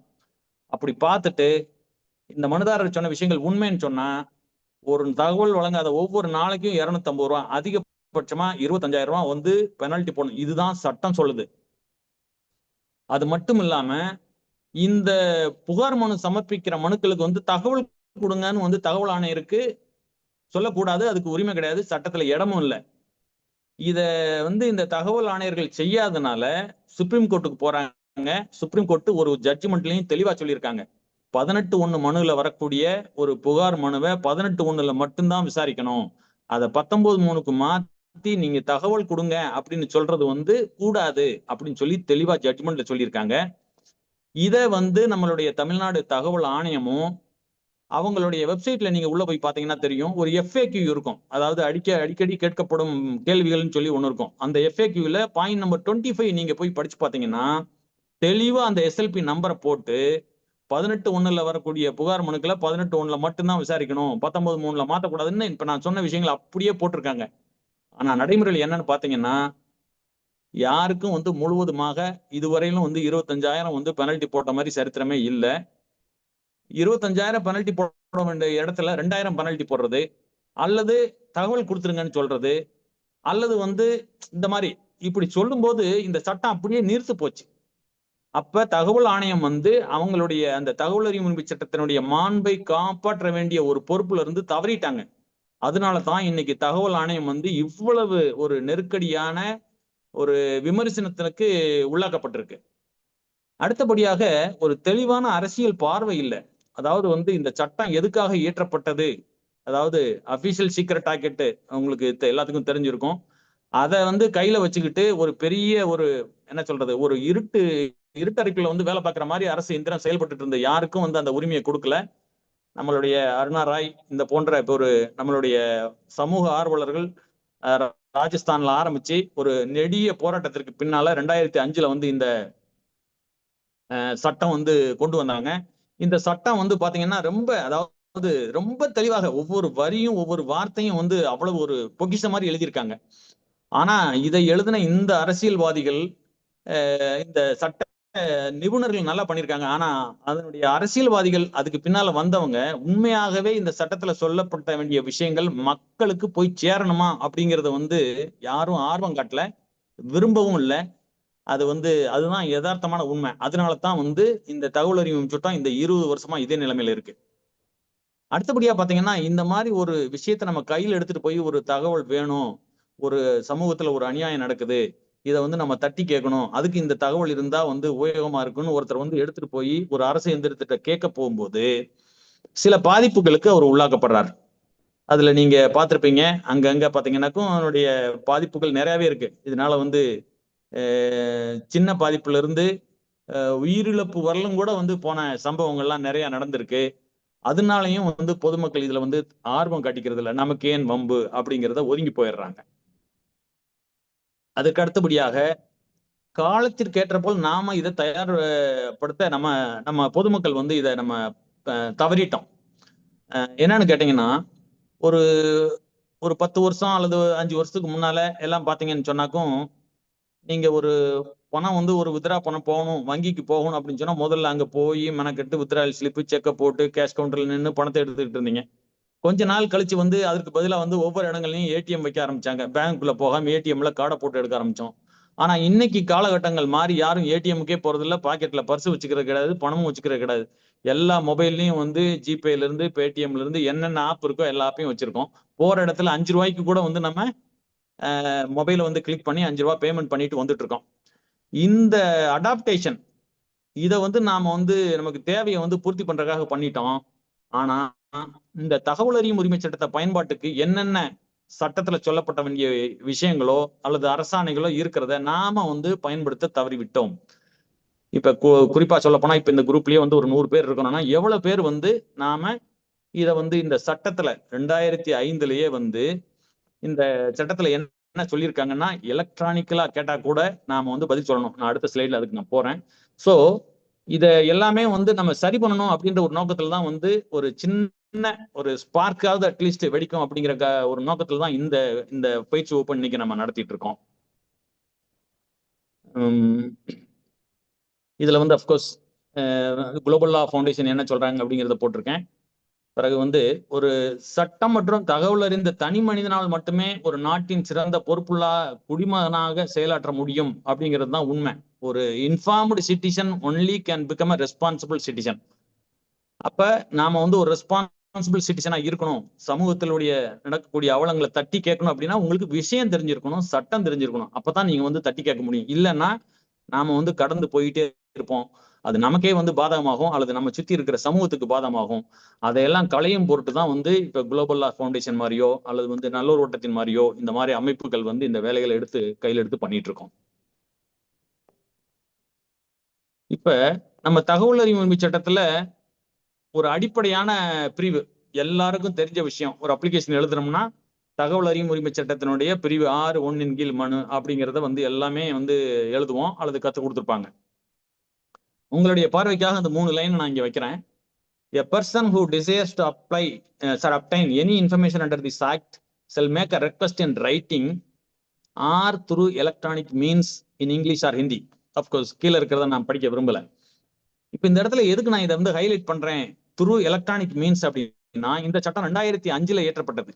2005 இந்த வார்த்தைகள் வந்து அதுல உள்ள கொண்டு வந்திருக்காங்க. 2005 காலகட்டங்கள்ல பாத்தீங்கன்னு சொன்னா மின்னஞ்சல் பயன்பாடெல்லாம் ரொம்ப ரொம்ப குறைவு. இன்னும் சொல்ல போனா இந்தியால வந்து இந்த இன்ஃபர்மேஷன் டெக்னாலஜி ஆக்ட் கொண்டு வந்ததே 2000 தான். அப்ப அதெல்லாம் வந்து போர்காஸ்ட் பண்ணி தான் இந்த தகவல் அறியும் உரிமை சட்டத்தை இயற்றிய இந்த வல்லுநர்கள் வந்து இந்த வேர்டெல்லாம் இன்கார்பரேட் பண்ணியிருக்காங்க. 2005 இந்த வேர்டு எலக்ட்ரானிக் மீன்ஸ்னு இருக்கு. ஆனா 2026 நாம வந்து இதனுடைய ஒரு அறியாமையினாலையும் விழிப்புணர்வுனாலையும் இல்லாததுனால இன்னும் நாம ரைட்டிங், பேப்பர், பேனா, பென்சில், ஸ்டாம்பு, போஸ்ட் ஆபீஸ்ன்னு நம்ம வந்து போட்டுட்டு இருக்கோம். இது நமக்கு தான் தெரியல அப்படின்னா, இன்னைக்கு இருக்கக்கூடிய ஒரு குரூப் 1 ஆபீசர், ஒரு கலெக்டருக்கு கீழே கலெக்டர் வழி நடத்தக்கூடிய ஒரு பொது தகவல் அலுவலர், அதாவது வந்து கலெக்டருடைய அந்த நேர்முக உதவியாளர், ஒரு குரூப் 1 ஆபீசரு, போன மாதம் ஒரு 15 நாளைக்கு முன்னால ஒரு மனுவை போடுறோம். நீங்க இமெயில்ல வந்து தகவல்லாம் கேட்டீங்கன்னா கொடுக்க முடியாதுன்னு எனக்கு பதில் கொடுத்துருக்காங்க. இமெயில்ல தான் நான் கேட்டேன். அந்த இமெயில்ல அந்த 10 ரூபா அமௌண்ட் கட்டுறதுக்கு வந்து நம்மளுடைய கருவூலம்ல போய் சலானை வந்து அமௌண்ட்டை கட்டி சலானை டவுன்லோட் பண்ணி என்னுடைய கண்டென்ட்டை இமெயில்ல போட்டு நான் அனுப்பிச்சிருந்தேன். இமெயில்ல வந்து நீங்க கேட்டீங்கன்னா பதில் கொடுக்க முடியாதுன்னு ஒரு பதில் எனக்கு கொடுத்துருக்காங்க. அதனால வந்து இந்த அறியாமைன்றது வந்து நம்மளை போன்ற ஒரு சாமானிய மனிதனுக்கு மட்டும் இல்ல, இன்னைக்கு குரூப் 1 ஆபீஸ்லாக ஒர்க் பண்ணக்கூடிய ஒரு அதிகாரிகள் மத்தியிலையும் இந்த அறியாமை இருக்கு அப்படிங்கிறத நான் சொல்ல விரும்புறேன். இதை விட இன்னொரு வேடிக்கையான அனுபவம், இதே மாதிரி ஒரு குரூப் 1 ஆபீசரு ஒரு மனு வந்து 6-1 போட்ட மனு 6-3 டிரான்ஸ்பர் ஆகி இன்னொரு ஆபீஸுக்கு போகுது. அந்த 6-3 கிடைச்ச மனுவை வாங்கிட்டு அவரு ரிட்டர்ன் பண்றாரு. நீங்க வந்து இந்த மாதிரி இதுக்கு வந்து 10 ரூபா பணம் கட்டணும், இந்த 10 ரூபா பணம் கட்டாதனால நீங்க வந்து இந்த மனுவை நான் ரிஜெக்ட் பண்றேன்னு சொல்லி ரிட்டர்ன் பண்ணியிருக்காரு. அந்த பதிலும் என்கிட்ட கையில இருக்கு. இதெல்லாம் நான் எனக்கு சொல்றேன் அப்படின்னா, இந்த அறியாமைன்றது வந்து நாமள மாதிரி சாமானியர்கள் மத்தியில மட்டும் இல்ல, அரசு அலுவலர்கள் மத்தியிலையும் பொறுப்பான பொது தகவல் அலுவலர்கள் மத்தியிலையும் நிறையவே இருக்கு. அவங்களுக்கு முறையான வந்து அந்த ஒரு பயிற்சியோ அல்லது வந்து ஒரு பொறுப்புணர்வோ அவங்கள்ட்ட இல்ல. இதெல்லாம் எப்ப வரும் அப்படின்னா, இந்த தகவல் ஆணையத்தில் இருக்கக்கூடிய ஆணையர்கள் வந்து சட்டப்படி தகவல் கொடுக்காதவங்களுக்கு பீனலைஸ், அதாவது அந்த பெனல்ட்டியை வந்து லெவி பண்ண ஆரம்பிச்சாங்கன்னா, வேற வழி இல்லாம அதை இவங்க படிப்பாங்க, படிச்ச பின்னால முறையா தகவல் கொடுப்பாங்க அப்படிங்கிறது தான் வந்து சாராம்சம். ஓகே, 2000 வந்து நம்ம இந்திய அரசாங்கம் வந்து இந்த இன்ஃபர்மேஷன் டெக்னாலஜி ஆக்ட கொண்டு வர்றாங்க. அதுலதான் வந்து அதாவது வந்து டிஜிட்டல் ஃபார்ம்ல இருக்கக்கூடிய ஒவ்வொரு ஆவணமும் வந்து எவிடன்ஸ். நம்ம வந்து அதை வந்து நம்ம சட்டப்பூர்வமா வந்து நீதிமன்றத்துல வந்து நம்ம சமர்ப்பித்து நமக்கு தேவையான நிவாரணத்தை பெற்றுக்கொள்ள முடியும்னு சொல்லி தெளிவா வந்து அந்த சட்டத்துல குறிப்பிட்டிருக்காங்க. அப்கோர்ஸ் இதை மிஸ்யூஸ் பண்றதுனால என்னென்ன அது இதுன்றதெல்லாம் நிறைய சரத்துக்கள் அதுல இருக்கு. இதை நோக்கி தான் வந்து நகருது. இந்த சட்டத்தின் அடிப்படையில் தான் வந்து நம்மளுடைய கவர்னன்ஸ், சென்ட்ரல் கவர்மெண்ட் ஆகட்டும் ஸ்டேட் கவர்மெண்ட் ஆகும், அதை நோக்கி தான் அதனுடைய அடிப்படையில் தான் நகருது.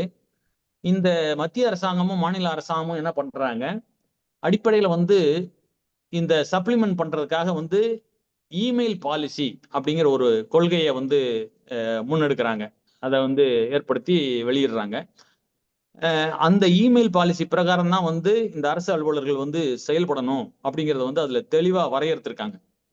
இப்ப வந்து இந்த இமெயில் பாலிசி 13-14 காலகட்டங்களிலேயே வந்து மத்திய அரசாங்கம் வந்து அதை கொண்டு வந்துட்டாங்க. அவங்களும் என்ன சொல்றாங்கன்னா, அரசு அலுவலர்கள் வந்து அவங்களுக்காக அரசால் வழங்கப்பட்ட மின்னஞ்சல் முகவரிகளை மட்டும்தான் பயன்படுத்தணும்.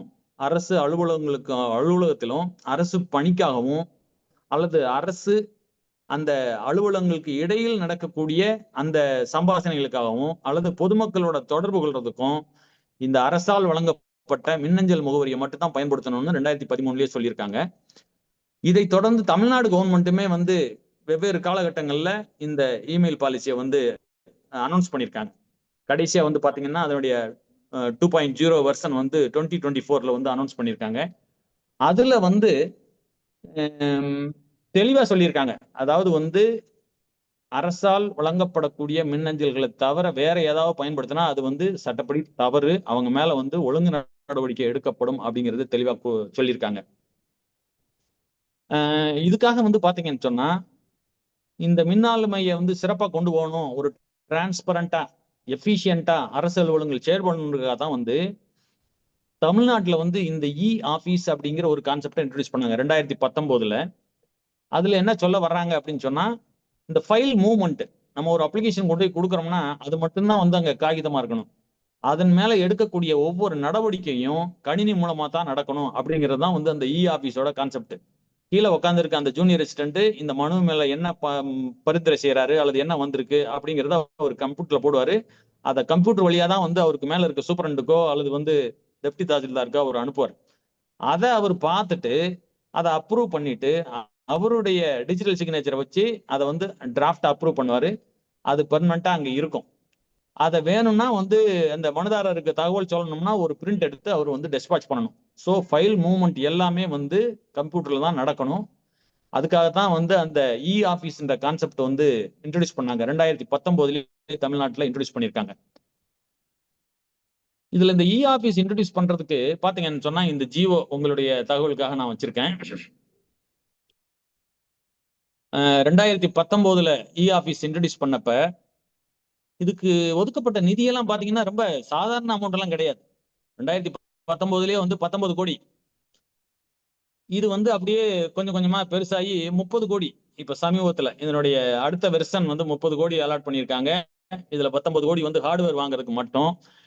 இதுல அடிப்படையா ஒரு புரிதல் உங்களுக்கு எல்லாத்துக்கும் சொல்ல வரேன். என்னன்னா, இந்த ஆபீஸை ஹேண்டில் பண்ணோம்னா அந்த அரசு அலுவலர் வந்து தமிழ்நாடு மின்னாளுமை முகமை, தமிழ்நாடு கவர்னன்ஸ் ஏஜென்சி கேள்விப்பட்டிருப்பீங்க. அது வந்து தமிழ் தகவல் தொழில்நுட்பத்துறையினுடைய சப்சிடரி, அவங்களுக்கு கீழே செயல்படக்கூடிய ஒரு அமைப்பு. இந்த மின்னாளுமையை இம்ப்ளிமெண்ட் பண்றது, இந்த மின்னஞ்சல் முகவரியை உருவாக்கி கொடுக்கறது எல்லா பொறுமே அவங்கள்ட்ட தான் இருக்கு. அப்ப அவங்க வந்து இந்த கவர்மெண்ட் டொமைன், உதாரணத்துக்கு தமிழ்நாட்டை பொறுத்தளவுல @tn.gov.in அப்படிங்கிற டொமைன், அதுக்கு கீழே தான் வந்து ஒவ்வொரு அரசு அலுவலர்களுக்கும் ஒரு மின்னஞ்சலை உருவாக்கி கொடுப்பாங்க. இந்த tn.gov.in தவிர இப்ப உதாரணத்துக்கு போலீஸ் இருக்காங்க, அதே மாதிரி ரெஜிஸ்ட்ரேஷன் டிபார்ட்மெண்ட் இருக்கு. இவங்களுக்கெல்லாம் வந்து வேற வேற டொமைன், அரசால் அங்கீகரிக்கப்பட்ட டொமைன் ஏற்கனவே செயல்பாட்டில் இருக்கு. நீங்க பார்த்திருப்பீங்க. @tncctns.gov.in அப்படிங்கிற இமெயில் வந்து நீங்க போலீஸ் மத்தியில பார்க்கலாம். அதே போல வந்து ரெஜினெட் tn.gov.in வந்து நம்மளுடைய பதிவுத்துறை பயன்படுத்திட்டு இருக்காங்க. இந்த ரெண்டை தவிர தமிழ்நாட்டை பொறுத்தளவுல இந்த tn.gov.in அப்படிங்கிற டொமைன்ல மட்டும்தான் வந்து மின்னஞ்சலை பயன்படுத்தணும் அப்படிங்கிறது இந்த மின்னஞ்சல் கொள்கையில சொல்லப்பட்ட விஷயம். நம்மளுடைய குரூப் ஐஏஎஸ் ஐபிஎஸ் ஆபீசர்ஸ் இருக்காங்க இல்லையா, கலெக்டர்ஸ் அல்லது வந்து ஐபிஎஸ் ஆபீசர்ஸ், எஸ்பி அல்லது டிஜிபி, அந்த மாதிரி இருக்கிறவங்க எல்லாருக்கும் மத்திய அரசினுடைய nic.in அப்படிங்கிற டொமைன் மட்டும் தான் யூஸ் பண்ணுன்றது இந்த மின்னஞ்சல் கொள்கையில தெளிவா குறிப்பிடப்பட்டிருக்கு. ஆனா நீங்க இன்னைக்கு வந்து ஒரு வெப்சைட் எடுத்து பாக்குறீங்க அப்படின்னு சொன்னா எத்தனை ஜிமெயில் இருக்கு, எத்தனை யாகு இருக்கு அப்படிங்கிறத உங்களுடைய பார்வைக்கு நான் விட்டுறேன். இந்த மின்னஞ்சல் கொள்கைகளுக்காக மட்டுமே வந்து 3 கோடி ரூபாய் அலாட் பண்ணிருக்காங்க. ஹார்ட்வேர்க்கு சொல்லல, 3 கோடி ரூபாய் தமிழ்நாட்டில் இருக்கக்கூடிய அரசு அலுவலர்களுக்கு மின்னஞ்சல் உருவாக்கி கொடுக்கறதுக்கு மட்டும் 3 கோடி ரூபாய் அலாட் பண்ணி செலவு பண்ணிட்டு இருக்காங்க. இந்த மின்னஞ்சல் கொள்கையில வந்து என்ன சொல்றாங்கன்னா, ஒவ்வொரு அரசு அலுவலர்களுக்கும் 2 இமெயில் கிரியேட் பண்ணிக்கலாம். ஒன்னு வந்து டெசிக்னேஷன் பேஸ்டு இமெயில், அவருடைய அரசு பணிகளுக்கு அந்த ஆபீஸ்க்குள்ள உள்ள போய் வேலை பார்க்கணும்னா இந்த டெசிக்னேஷன் பேஸ்டு இமெயில போட்டு தான் அவர் வந்து உள்ள போகணும். அது வந்து பெர்மனண்டா இருக்கும் அவருக்கு. இது தவிர அவருடைய சொந்த பயன்பாட்டுக்கு ஒரு இமெயில உருவாக்கி கொடுப்பாங்க இவரோட வேண்டுதலின் பேர்ல. அதுல வந்து இப்ப எப்படி நாம ஜிமெயில் யூஸ் பண்ணி நம்மளுடைய கம்யூனிகேஷன் வந்து பண்ணிக்கிறோம் நம்மளுடைய பிரைவேட் இதுக்கு, அதே போல அந்த அரசு அலுவலரும் ஒரு சலுகையா அதை கொடுத்திருக்காங்க. அந்த தனிப்பட்ட நபருடைய அந்த அந்த அவர் பெயர்ல இருக்கக்கூடிய இமெயில வந்து அவர் சொந்த பயன்பாட்டுக்கு பயன்படுத்திக்கலாம். அது வந்து ஒரு சலுகை. இதுக்காகத்தான் வந்து இந்த கோடிக்கணக்கான ரூபாய் வந்து கொடுத்திருக்காங்க. ஆனா 2019 போட்ட செயல்பாடுகள் ஏறக்குறைய வந்து 3 கோடி ரூபாய் வந்து மின்னஞ்சல் உருவாக்குறதுக்கு மட்டுமே அலாட் பண்ண ஃபண்டு என்ன ஆச்சுன்றது உங்களுடைய பார்வைக்கு விட்டுறேன். நான் இன்னைக்கு தேதி வரணும் பெரும்பாலான அலுவலகத்துல போய் பாத்தீங்கன்னா ஜிமெயில தான் பயன்படுத்திட்டு இருக்காங்க. அந்த ஜிமெயிலும் பாத்தீங்கன்னா யார் வேணாலும் ஓபன் பண்ணுவாங்க. ஒரு 10 கம்ப்யூட்டர் இருக்குன்னா 10 பேரும் அந்த ஜிமெயில ஓபன் பண்ணி அதுல பிரிண்ட் எடுக்கிறதோ அல்லது மெயில் அனுப்புறதோ பண்ணிட்டு இருப்பாங்க. அதுக்கு யாரு வந்து யூசர் ஐடி பாஸ்வேர்டு யார் கண்ட்ரோல் கேட்டா, நீங்க ஆர்டிஐல கேட்டீங்கன்னா அந்த மாதிரி நாங்க ஒரு ஆர்டரே கொடுக்கல அப்படின்னு பதில் கொடுக்குறாங்க. இதனுடைய விளைவு என்னன்னா, நீங்களும் நானும் வந்து ஒரு மெயில் அந்த ஜிமெயில் வந்து அவங்களுடைய வெப்சைட்ல போட்டிருக்கிறதுக்கு நம்ம ஒரு லெட்டர் அனுப்புறோம்னு வச்சுக்கோங்க. அதை யார் ஓபன் பண்றாங்க, யார் டெலீட் பண்றாங்க, இதை பெர்மனண்டா சேவ் பண்ணி வைக்கிறாங்களா, ஒரு அக்கௌண்டபிலிட்டியும் கிடையாது. நீங்க போய் கேட்டீங்கன்னா உங்கள்ட்ட மெதுவா சொல்லிடுவாங்க, இது மின்னஞ்சல் அனுப்பக்கூடாதுங்க, நீங்க பேப்பர்ல அனுப்புங்க, நாங்க பதில் கொடுக்குறோம் அப்படின்வாங்க. இல்லங்க நான் மின்னல் அனுப்பி நீங்க அதுக்கெல்லாம் பதில் கொடுக்கணும் அப்படின்னு நீங்க அழுத்தம் திருத்தமா இன்னும் கொஞ்சம் விவரமா நீங்க போய் கேட்டீங்கன்னா அப்படி ஒரு மெயிலே வரலங்க அப்படின்வாங்க. அதுக்கு மேல உங்களால எதுவும் பேச முடியாது. இல்லங்க நான் அனுப்பிச்சேங்க, இந்தங்க பிரிண்ட் அவுட் இருக்குன்னா, இல்லங்க எங்களுக்கு தெரியாதுங்க. சிம்பிளா முடிஞ்சு போச்சு. அவங்களுடைய அக்கௌண்டபிலிட்டி பார்ட் ஒண்ணுமே கிடையாது. ஆனால் இந்த மின்னஞ்சல் கொள்கை பிரகாரம் அவங்க அந்த தமிழ்நாடு tn.gov.in அவங்களுக்கு வழங்கப்பட்ட அந்த மின்னஞ்சல் அவங்க பயன்படுத்தியிருந்தாங்கன்னா தே ஆர் அக்கௌண்டபிள். நீங்க தாராளமா கேட்கலாம், நான் இந்த தேதியில இந்த மின்னஞ்சலுக்கு அனுப்பிச்சிருந்தேன், இதன் மேல என்ன நடவடிக்கை எடுத்தீங்க, இது வரலன்னு சொன்னா எனக்கு இதனுடைய கால் லாக் கொடுங்க, இந்த டேட்ல எனக்கு உங்களுடைய சர்வர்ல இருந்து எடுத்து இந்த மெயில் வந்துச்சா, வந்திருந்தா இதை யார் டெலீட் பண்ணாங்க அப்படிங்கறத நீங்க எனக்கு கால் லாக கொடுங்கன்னு சொல்லி நீங்க ஆர்டிஐல கேட்க முடியும். சோ அதுக்கு பின்னால அவங்க வந்து முழிச்சுக்குவாங்க. They are accountable for that. அதனால தான் கடந்த 6 மாதமாக 1 வருடமாக இந்த மின்னஞ்சல் கொள்கைக்கு பின்னாலையும் வந்து நாம நிறைய புகார்களை அனுப்பிச்சு அதை வந்து நம்மளுடைய தகவல் தொழில்நுட்பத்துறை செயலாளருக்கும் வந்து அனுப்பிச்சு நம்மளுடைய கடிதத்தின் அடிப்படையில் அவர் எல்லா மாவட்டத்துக்குமே வந்து தனிப்பட்ட முறையில வந்து எல்லா மாவட்டத்துக்கும் வந்து கலெக்டருக்கு பர்சனல் நேம்ல வந்து லெட்டர் அனுப்பிச்சிருக்காரு. இனிமேல் வந்து உங்க அலுவலகத்திலேயோ அல்லது உங்க அலுவலகத்துக்கு கீழே இருக்கக்கூடிய அமைப்புகள்லயோ யாருமே வந்து இந்த ஜிமெயில் யாகுன்றதை பயன்படுத்தக்கூடாது. உங்களுடைய வெப்சைட்ல இருக்கக்கூடிய இந்த இதெல்லாம் வந்து ரிமூவ் பண்ணிட்டு இமீடியட்டா இந்த கவர்மெண்டால் அங்கீகரிக்கப்பட்ட மின்னஞ்சல் மூலம் பதிவேற்றம் செய்யணும். அரசு அலுவலகங்கள்ல இந்த மின்னஞ்சல் மட்டும் தான் பயன்படுத்தணும்னு சொல்லிட்டு அந்த ஜிஓ வந்து அந்த லெட்டர் வந்து அனுப்பிச்சிருக்காரு. இதுல வந்து ஒரு சுவராசியமான அனுபவத்தையும் நான் உங்கள்கிட்ட பகிர விரும்புறேன். இப்ப வந்து பாத்தீங்கன்னு சொன்னா சில அலுவலகங்களை குறிப்பா வந்து பாத்தீங்கன்னு சொன்னா காவல்துறையில் நீங்க உள்ள போய் பாத்தீங்கன்னு சொன்னா எல்லாமே வந்து .cctns.gov.in மெயில வந்து அப்லோட் பண்ணிருப்பாங்க. ஆனா அந்த மெயிலுக்கு நீங்க வந்து ஒரு கம்ப்ளைண்டோ அல்லது வந்து ஒரு கம்யூனிகேஷனோ அனுப்புறீங்கன்னா அதெல்லாம் பவுன்ஸ் ஆகும். அவங்க வந்து அதை பயன்பாட்டுக்கு வச்சுக்காம பூராமே பேக்கெண்ட்ல ஜிமெயிலும் யாகும் இந்த மாதிரி தான் பயன்படுத்திட்டு இருக்காங்க. அப்ப இது தெரிய வந்த பின்னால இதை வந்து நம்ம ஒரு கம்ப்ளைண்டா பதிவு பண்றோம். இந்த கம்ப்ளைண்டா வந்து நம்ம யாருக்கு பதிவு பண்றோம் அப்படின்னா சிஎம் ஹெல்ப் லைன்ல அந்த தகவல் அறியும் உரிமை சட்டத்தினுடைய செயலாளருடைய கடிதம் பிளஸ் வந்து இந்த ஜிஓ மின்னாளுமை கொள்கைகள் பிளஸ் சைபர் செக்யூரிட்டி அந்த இணைய வழி பாதுகாப்பு கொள்கைகள் ஆபீஸ் இது எல்லாத்தையும் கோட் பண்ணி சிஎம் செல்லுக்கு வந்து மார்ச் 2025 வந்து ஒரு கம்ப்ளைண்ட் ரெஜிஸ்டர் பண்றோம். இந்த கம்ப்ளைண்ட்ல வந்து ஹோம் செக்ரட்டரிக்கு நம்ம போடுறோம். ஏன்னா காவல்துறையில குறிப்பா இந்த மாதிரி வந்து ஒரு செயல்பாடுகள் இருக்கு. இன்னும் சொல்ல போனா காவல்துறையில 2016லயே வந்து டிஜிபி எல்லா எஸ்பி ஆபீஸுக்கும் பிளஸ் போலீஸ் ஸ்டேஷனுக்கும் லெட்டர் அனுப்பிச்சிருக்காரு. அந்த லெட்டரும் நமக்கு வந்து கையில இருக்கு. யாருமே வந்து பிரைவேட் இமெயில பயன்படுத்தக்கூடாது, அரசால் அங்கீகரிக்கப்பட்ட மின்னஞ்சல் தான் பயன்படுது. 2016ல டிஜிபி எல்லா காவல்துறைக்கும் எஸ்பில இருந்து டிஎஸ்பி லோக்கல் எஸ்ஹெச்ஓ வரலாம் அனுப்பிச்சிருக்காரு. ஆனா இன்னைக்கு வரையிலும் அது செயல்பாட்டுல இல்லை. ரொம்ப வருத்தப்பட வேண்டிய விஷயம். இதை வந்து கையில் எடுத்து தான் வந்து மார்ச் 2025ல நாம ஒரு வந்து சிஎம் ஹெல்ப்லைன்ல ஒரு பெட்டிஷனை ஃபைல் பண்றோம். கிரிவன்ஸா சிஎம் ஹெல்ப்லைன்னா உங்களுக்கு தெரிஞ்சிருக்கும், 30 நாள்ல வந்து அவங்க வந்து கட்டாயம் பதில் கொடுக்கணும். சமீபத்துல வந்து நம்மளுடைய தலைமைச் செயலர் முருகானந்தம் ஒரு பெரிய சர்க்குலர் போட்டிருக்காரு. இதை வந்து ஹைகோர்ட்டே வந்து இன்டர்வீன் பண்ணி இந்த மாதிரி வந்து நடவடிக்கை வந்து 30 நாள்ல எடுக்கலன்னா அந்த நடவடிக்கை எடுக்காதவங்க மேல துறை ரீதியா நடவடிக்கை எடுக்கணும்னு ஒரு பெரிய ஒரு இதை போட்டு ஒரு குறைகளைவு மனு அந்த கிரிவன்ஸ் ரெஜிஸ்டர் ஒவ்வொரு ஆபீஸ்லயும் எப்படி மெயின்டைன் பண்ணணும் அப்படின்னு ஒரு ஃபார்மாட்டையும் கொடுத்து இது பிரகாரம் நீங்க ஃபாலோ பண்ணணும் ஒரு பெரிய சர்க்குலர் ரிலீஸ் பண்ணியிருக்காரு. ஆனா எல்லாமே பேப்பர்ல தான் இருக்கு. அந்த ஃபார்மாட்ல உங்களுக்கு தெரியும் ஒரு மனு என்னைக்கு வந்தது, யாரு வந்து யாரோட பொறுப்புல இருக்கு, என்னைக்கு வந்து பதில் கொடுத்துருக்காங்கன்றது அந்த லெஜர்லயே வந்து அவங்க எழுதணும். ஆனா நம்மளுடைய அனுபவம் நான் சொல்றது மார்ச் 2025ல போட்ட மனு மீது எந்த நடவடிக்கையும் எடுக்கல. திடீர்னு ஒரு நாள் பாத்தீங்கன்னா அந்த மனு வந்து சென்னையில இருந்து கோயம்புத்தூருக்கு மாத்தி விடுறாங்க. நான் போட்டது உள்துறை செயலகத்துக்கு. ஏன்னா போலீஸ் வந்து உள்துறை செயலகத்தின் கண்ட்ரோல்ல வருது. அவருடைய உள்துறை செயலாளருடைய நாலேஜுக்கு போகணுன்றதுக்காக அதுல போட்டேன். அதை அவ்வளவு நாளா வந்து அந்த ஒரு போலீஸுக்கு டைவர்ட் பண்ணி அந்த சென்னை போலீஸ் பெண்டிங் வச்சிருந்து ஒரு 9 மாசம் கழிச்சு கோயம்புத்தூர் போலீஸுக்கு சைபர் ஸ்டேஷனுக்கு அனுப்பிச்சு விடுறாங்க. திடீர்னு ஒரு நாள் பார்த்தா ஒரு சைபர் செக்யூரிட்டி செல்ல இருந்து கால் வருது. சார் நீங்க ஒரு கம்ப்ளைண்ட் பண்ணிருக்கீங்க, என்ன விஷயம் அப்படின்னு. ஸோ கம்ப்ளைண்ட்ல டீட்டெயிலா கொடுத்துருக்கேன் சார், இது ஒரு பாலிசி வயலேஷன், அது நீங்க அட்ரஸ் பண்ணணும் அப்படின்னு நான் சொல்றேன். எங்களுக்கு புரியல சார் அப்படின்னு சொல்றாங்க. சரி சார், நான் டீட்டெயிலா எல்லாமே வந்து உங்களுக்கு மெயில் அனுப்புறேன்னு சொல்லிட்டு நான் ஒரு 2 பக்கத்துக்கு வந்து அந்த ஜிஓ எல்லாத்தையும் அட்டாச் பண்ணி ஒரு மெயிலா வந்து நான் அனுப்புறேன். ஆனா காவல்துறை அவங்களுக்கு அதே அந்த டோன் தெரியும் இல்லையா? அந்தடைய அதிகாரம், காக்கி சட்டை இத பயன்படுத்தி அவங்க வந்து எனக்கு ஒரு பிஎன்எஸ்எஸ் 94 கோட் பண்ணி எனக்கு ஒரு சம்மன் சர்வ் பண்றாங்க இமெயில்லயே. எனக்கு ஒரு மாரி இது என்னன்னா, நமக்கு வந்து ஒரு புரிதல் இருக்கு. இது ஒரு சாதாரண விஷயம் தான். நம்ம ஒண்ணும் தவறு பண்ணல. இருக்கிற இத போய் சொல்லப் போறோம் அப்படின்னு சொல்லிட்டு நாம வந்து தைரியமா எடுத்துட்டு போறோம். ஆனா இதே ஒரு சாமானியனுக்கு ஒரு போலீஸ்ல இருந்து ஒரு சம்மனு, அழைப்பாணை அப்படின்னு நீங்க வந்து ஒரு போட்டா, அவரு என்ன நெனைப்பாரு? அடுத்து ஏதாவது வந்து சிஎம் செல்லுக்கு ஏதாவது கிரீவன்ஸ் போடுவாரா என்ன? இது எதுக்குப்பா வம்பு? அப்படின்னு சொல்லிட்டு ஒதுங்கி போயிருவாரு. இன்னைக்கு எதார்த்த நடைமுறை அதுதான். சோ நாங்க வந்து அடுத்த நாள் போறோம். நான் மட்டும் இத பார்த்துட்டு நம்மளோட அந்த குழுவுல இருக்கக்கூடிய ஒரு 4 நண்பர்கள் என்ன சொல்றாங்கன்னா, "சார் இத வந்து அப்படியே நம்ம கடந்து போக முடியாது. வாங்க சார் 4 பேருமே போவோம்ன்னு" ஒரு 4 பேர் போறோம். நாங்க அங்க போனப்ப வந்து எங்களுக்கு அஸ் யூசுவலா உங்களுக்கு தெரியல. ஒரு காவல்துறையில நம்ம உள்ள போகும்போது நமக்கு என்ன மரியாதை குடுப்பாங்கன்ட்டு. அதே போல தான். அங்க உட்காருங்க, இங்க உட்காருங்கன்றாங்க. உட்கார்ந்தோம். அப்புறம் கொஞ்ச நேரம் கழிச்சு அம்மா வரல, ஐயா வரல. அதே போல. அப்புறம் வந்து ஐயா வந்துட்டாரு. உங்கள கூப்பிடுறாரு. போறோம்.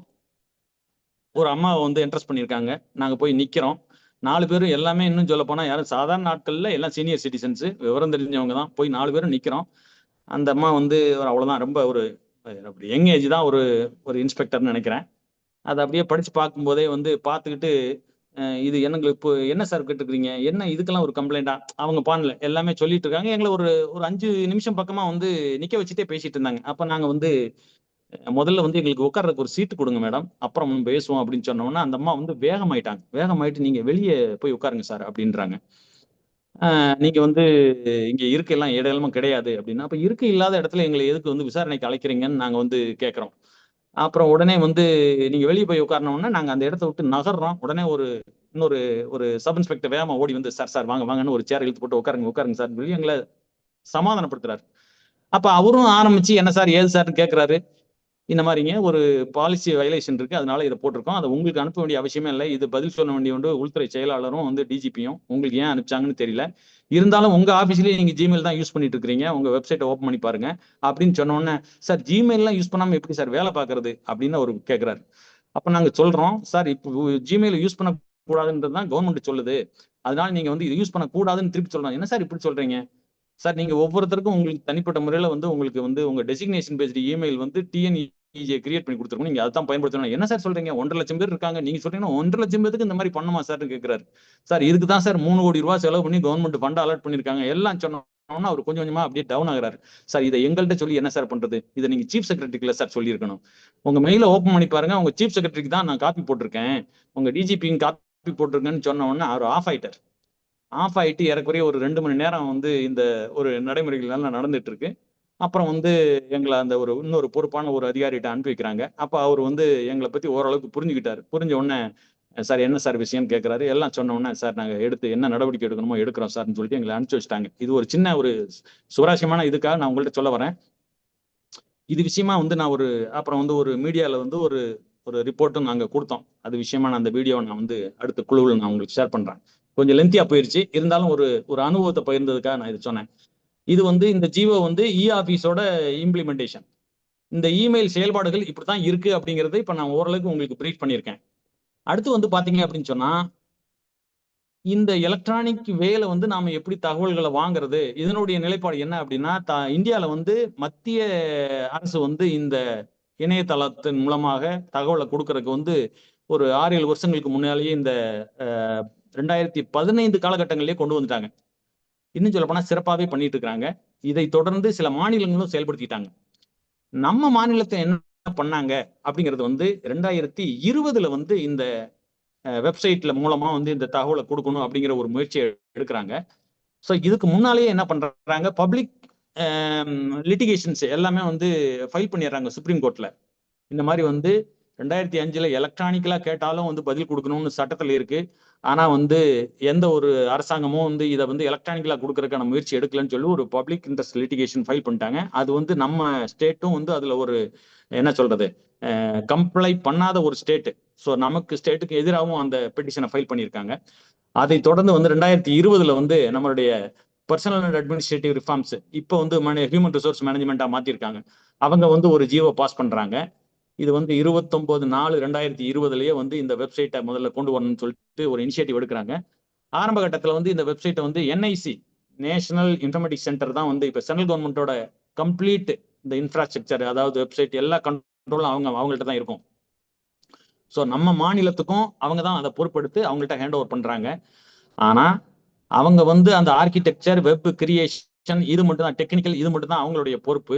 ஆனா இதுலயே இந்த பதிவேற்றம் செய்யக்கூடிய அந்த அனைத்து சொத்துக்களுமே வந்து பொறுப்பு யாருன்னா மனிதவள மேலாண்மை துறை.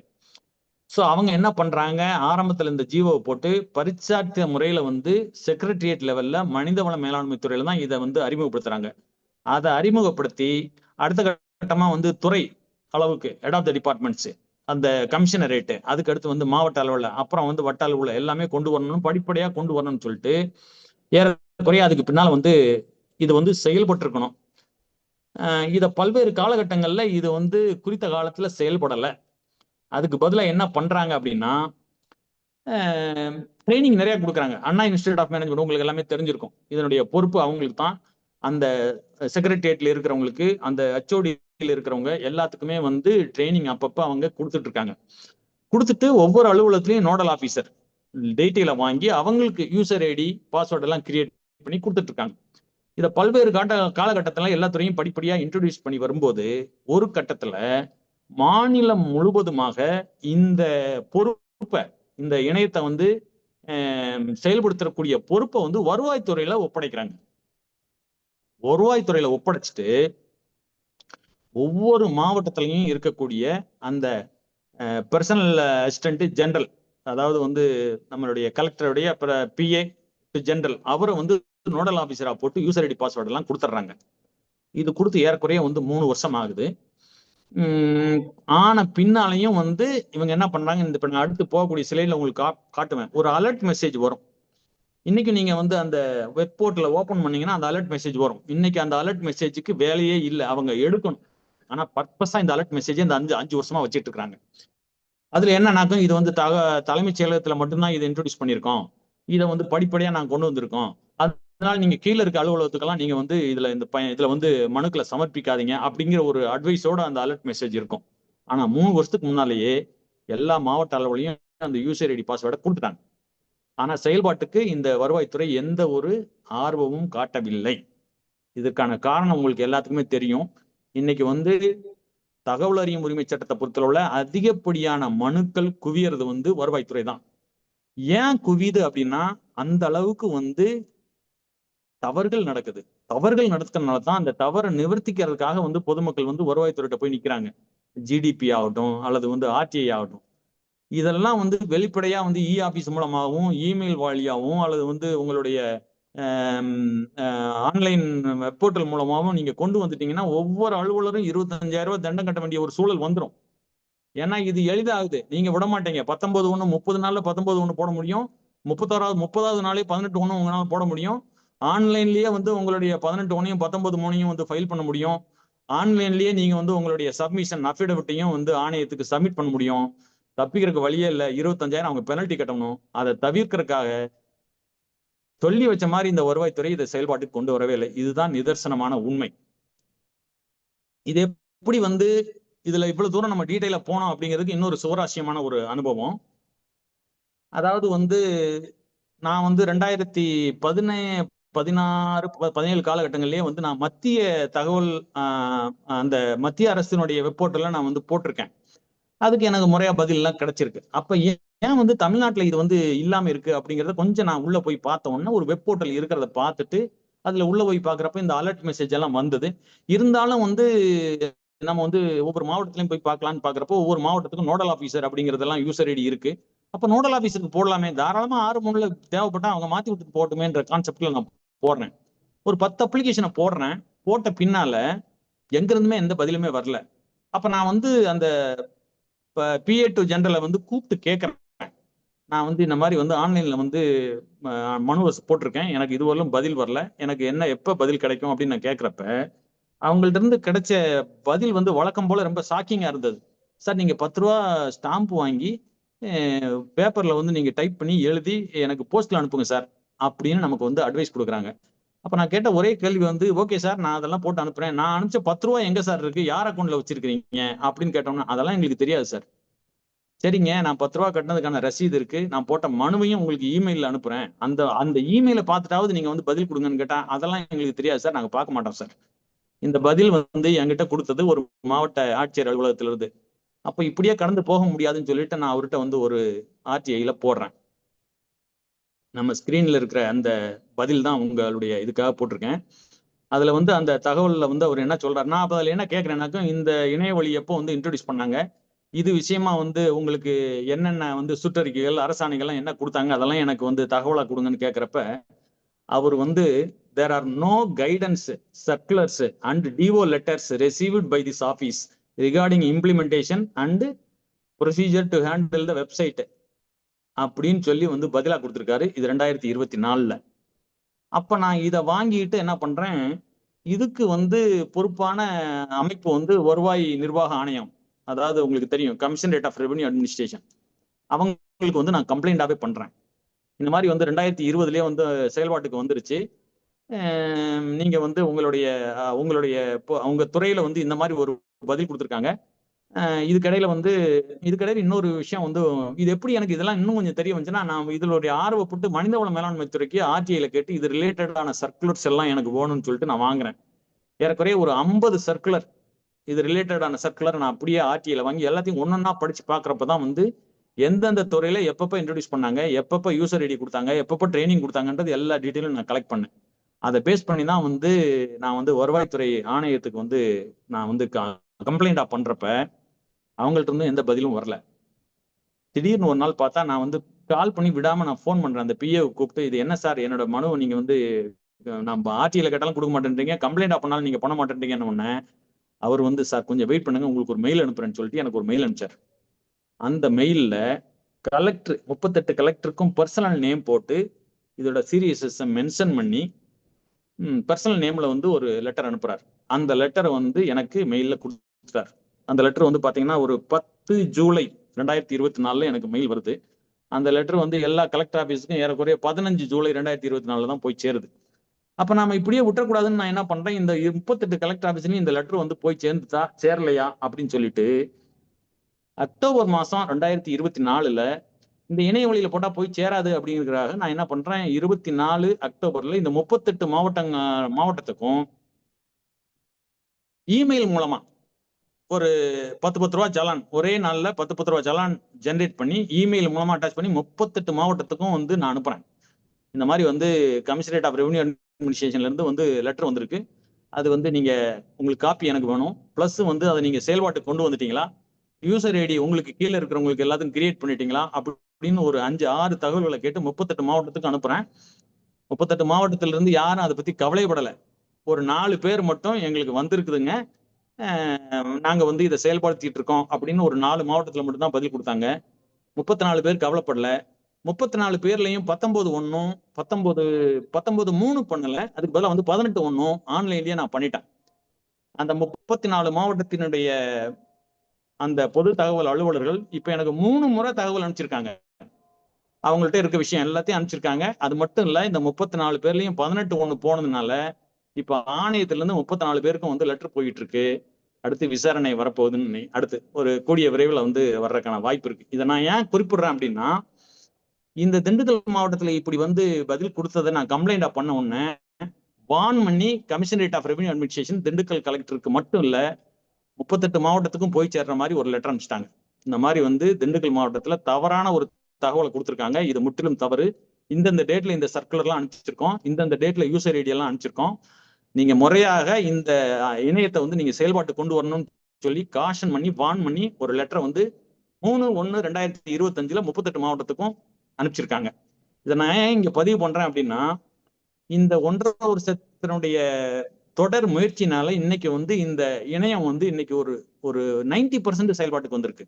இதுல வந்து நான் கோயம்புத்தூர்ல இருக்கிறதுனால நான் கோவை மாவட்டத்தில் உள்ள அந்த பொதுவா அந்த டிபார்ட்மெண்ட்டை ஹேண்டில் பண்ணக்கூடிய நபர்கிட்ட நான் போய் ஒரு நல்ல ஒரு ரேப்போ இதோட இம்பார்ட்டன்ஸ் எல்லாம் வந்து நான் அவர்கிட்ட பர்சனலாவே உட்காந்து பேசி, சார் உங்களுக்குமே இது ரொம்ப எளிதான விஷயம், நீங்க ஒன்னொன்னும் 6/3ல டிரான்ஸ்ஃபர் பண்ணி பிரிண்ட் எடுத்து போட்டு அனுப்புறதெல்லாம் உங்களுக்கும் வேஸ்ட்டு, காலதாமதத்துக்கு உங்களுக்கு தேவையில்லாத 19(3), 18(1)ன்னு சொல்லி உங்களுக்கு சிரமங்கள் இருக்கு, நீங்க இதை பண்ணுங்க சார்ன்னு சொன்னோன்னே புரிஞ்சுக்கிட்டு அவர் வந்து தமிழ்நாட்டிலேயே முதல் முறையாக கோயம்புத்தூர் மாவட்டம் தான் இதை இம்ப்ளிமெண்ட் பண்ணி எல்லா பொது தகவல் அலுவலருக்கும் யூசர் கிரெடென்ஷியல்ஸ் எல்லாம் கிரியேட் பண்ணி கொடுத்தாங்க.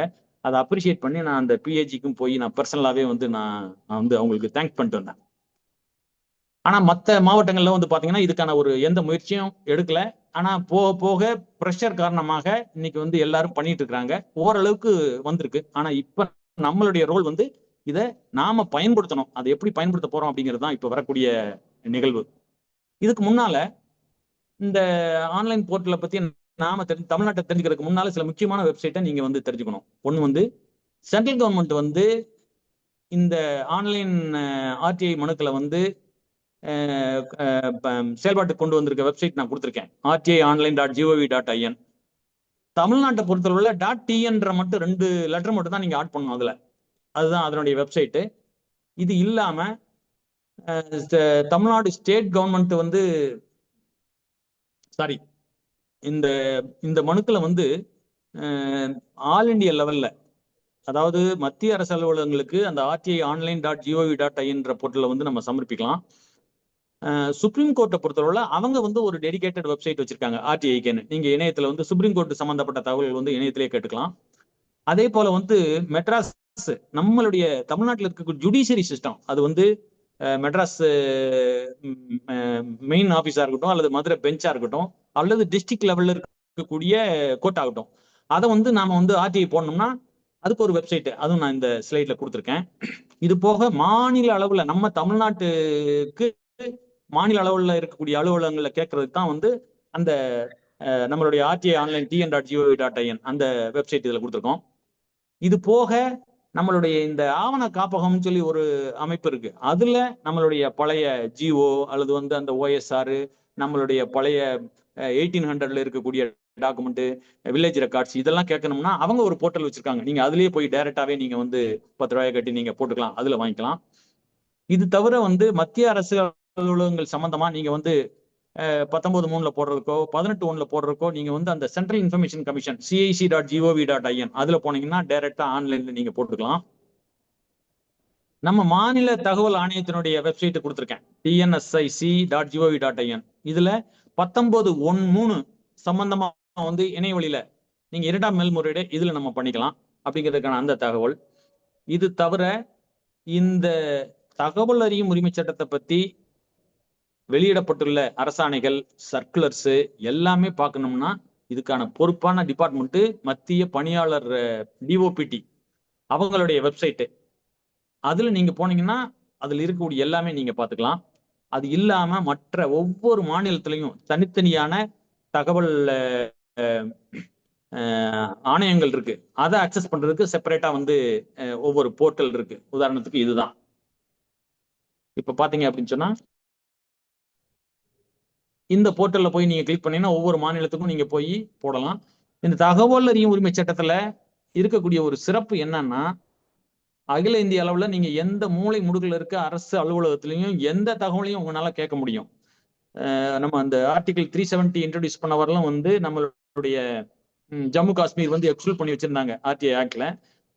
இந்த 370 வந்து ரிமூவ் பண்ண பின்னால அந்த ஜம்மு காஷ்மீரும் இதுக்குள்ள வந்துருச்சு. அதனால இன்னைக்கு நீங்க வந்து எந்த ஒரு மாநிலத்திலையும் நீங்க வந்து ஒரு தகவலை கேட்கணும்னா இந்த இணையத்துல வந்து நீங்க கிளிக் பண்ணி உள்ள போய் நீங்க கேட்க முடியும். அடுத்தபடியா நான் சொன்னேன் பாத்தீங்களா, அந்த டிஓபிடி அந்த வெப்சைட்ல நீங்க உள்ள போனீங்கன்னா தமிழ்நாடு கவர்மெண்ட் கொடுக்குறாங்களோ இல்லையோ, அதை ஃபாலோ பண்ணி சர்க்குலர் ரிலீஸ் பண்றாங்களோ இல்லையோ, அனைத்து ஆவணங்களும் நம்மளுடைய பார்வைக்காக இணையத்துல வச்சிருக்கு. அதான் நான் கொஞ்ச நேரத்துக்கு முன்னால் நான் சொன்னேன். இதை வந்து நாமும் நீங்களும் ஒரு கிளிக்ல வந்து எடுத்து பார்க்கக்கூடிய ஒரு விஷயத்த தமிழ்நாட்டுல தலைமைச் செயலகத்துக்குள்ள உட்கார்ந்து இருக்கக்கூடிய செயலாளர்கள் வந்து எங்களுக்கு இந்த சர்க்குலர் வரலன்னு வந்து ஆர்டிஐல பதில் கொடுக்குறாங்க. எவ்வளவு ஒரு அபத்தமான விஷயம் அப்படிங்கிறது உங்களுடைய ஞாபகப்படுத்த விரும்புறேன். 2வது, இந்த ஜிஓல நீங்க உள்ள போய் பாத்தீங்கன்னா இதுல இருக்கக்கூடிய அனைத்து ஜிஓலையும் அவங்க மினிஸ்ட்ரிஸ், சென்ட்ரல் கவர்மெண்ட் லெவல்ல இருக்கக்கூடிய அனைத்து மினிஸ்ட்ரிக்கும் அட்ரஸ் பண்ணிருப்பாங்க, செக்ரட்டரிஸ் எல்லாமே. கடைசியா சீஃப் செக்ரட்டரிஸ் ஆஃப் ஆல் ஸ்டேட்ஸ்ன்னு சொல்லிட்டு அவங்களுக்கும் அட்ரஸ் பண்ணிருக்காங்க. இவ்வளவும் வந்த பின்னால நாமல எவ்வளவு தூரம் வந்து இந்த அரசு எந்திரம் நம்மளை முட்டாளாக்குது அப்படிங்கிறது உங்களுடைய பார்வைக்கு. சோ எந்த தேவைக்கும் இந்த இணையத்தையும் நீங்க வந்து அணுகி எந்த சர்க்குலரையும் நீங்க எடுத்து படிச்சுக்க முடியும் அப்படிங்கறதுக்காக இந்த ஸ்லைடு.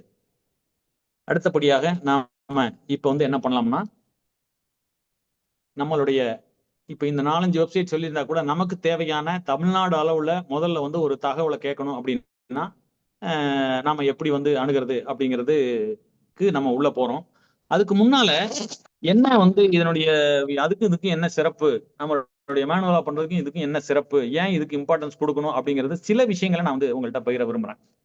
இன்னைக்கு வந்து ஒரு மனுவை நம்ம போடுறோம் அப்படின்னு சொன்னா, ஒரு சாதாரணமா ஒரு நம்மளை விட்டுருங்க, இங்க இந்த இந்த கூட்டத்துல வந்து கலந்துட்டு இருக்கிறவங்க விட்டுருங்க, ஒரு சாதாரண ஒரு பாமரன் வந்து ஒரு மனுவை போடணும்னா ஒரு 150 ரூபாய் இல்லாம இன்னைக்கு போட முடியாது. அவர் போய் ஒரு கம்ப்யூட்டர் சென்டர்லயோ அவர் வந்து ஒரு ஒரு இந்த சிஎஸ்சிலயோ போய் நின்று எனக்கு ஒரு மனுவை இதை டைப் பண்ணி கொடுங்க அப்படின்னு சொல்லி நிக்கிறாருன்னா ஒரு 50 ரூபாய் இல்லாம அதை டைப் பண்ணி பிரிண்ட் பண்ணி கொடுக்க முடியாது. ஒரு 10 ரூபா வந்து போய் அவர் வந்து கோர்ட் ஃபீஸ் ஸ்டாம்ப் வாங்கணும்னா அதை வந்து வாங்குறதுக்கு ஒரு இடத்துக்கு போகணும். அதுக்கு மெனக்கிட்ட ஒரு டயத்தை வேஸ்ட் பண்ணி போகணும். அது 10 ரூபாய்க்கு கிடைக்காது. சில இடங்கள்ல அது 15 ரூபாய்க்கு விற்பாங்க. அது வந்து 20 ரூபா கூட சில நேரத்தில் அதை விற்பாங்க. அதை வாங்கி அவர் அதில் ஒட்டணும்.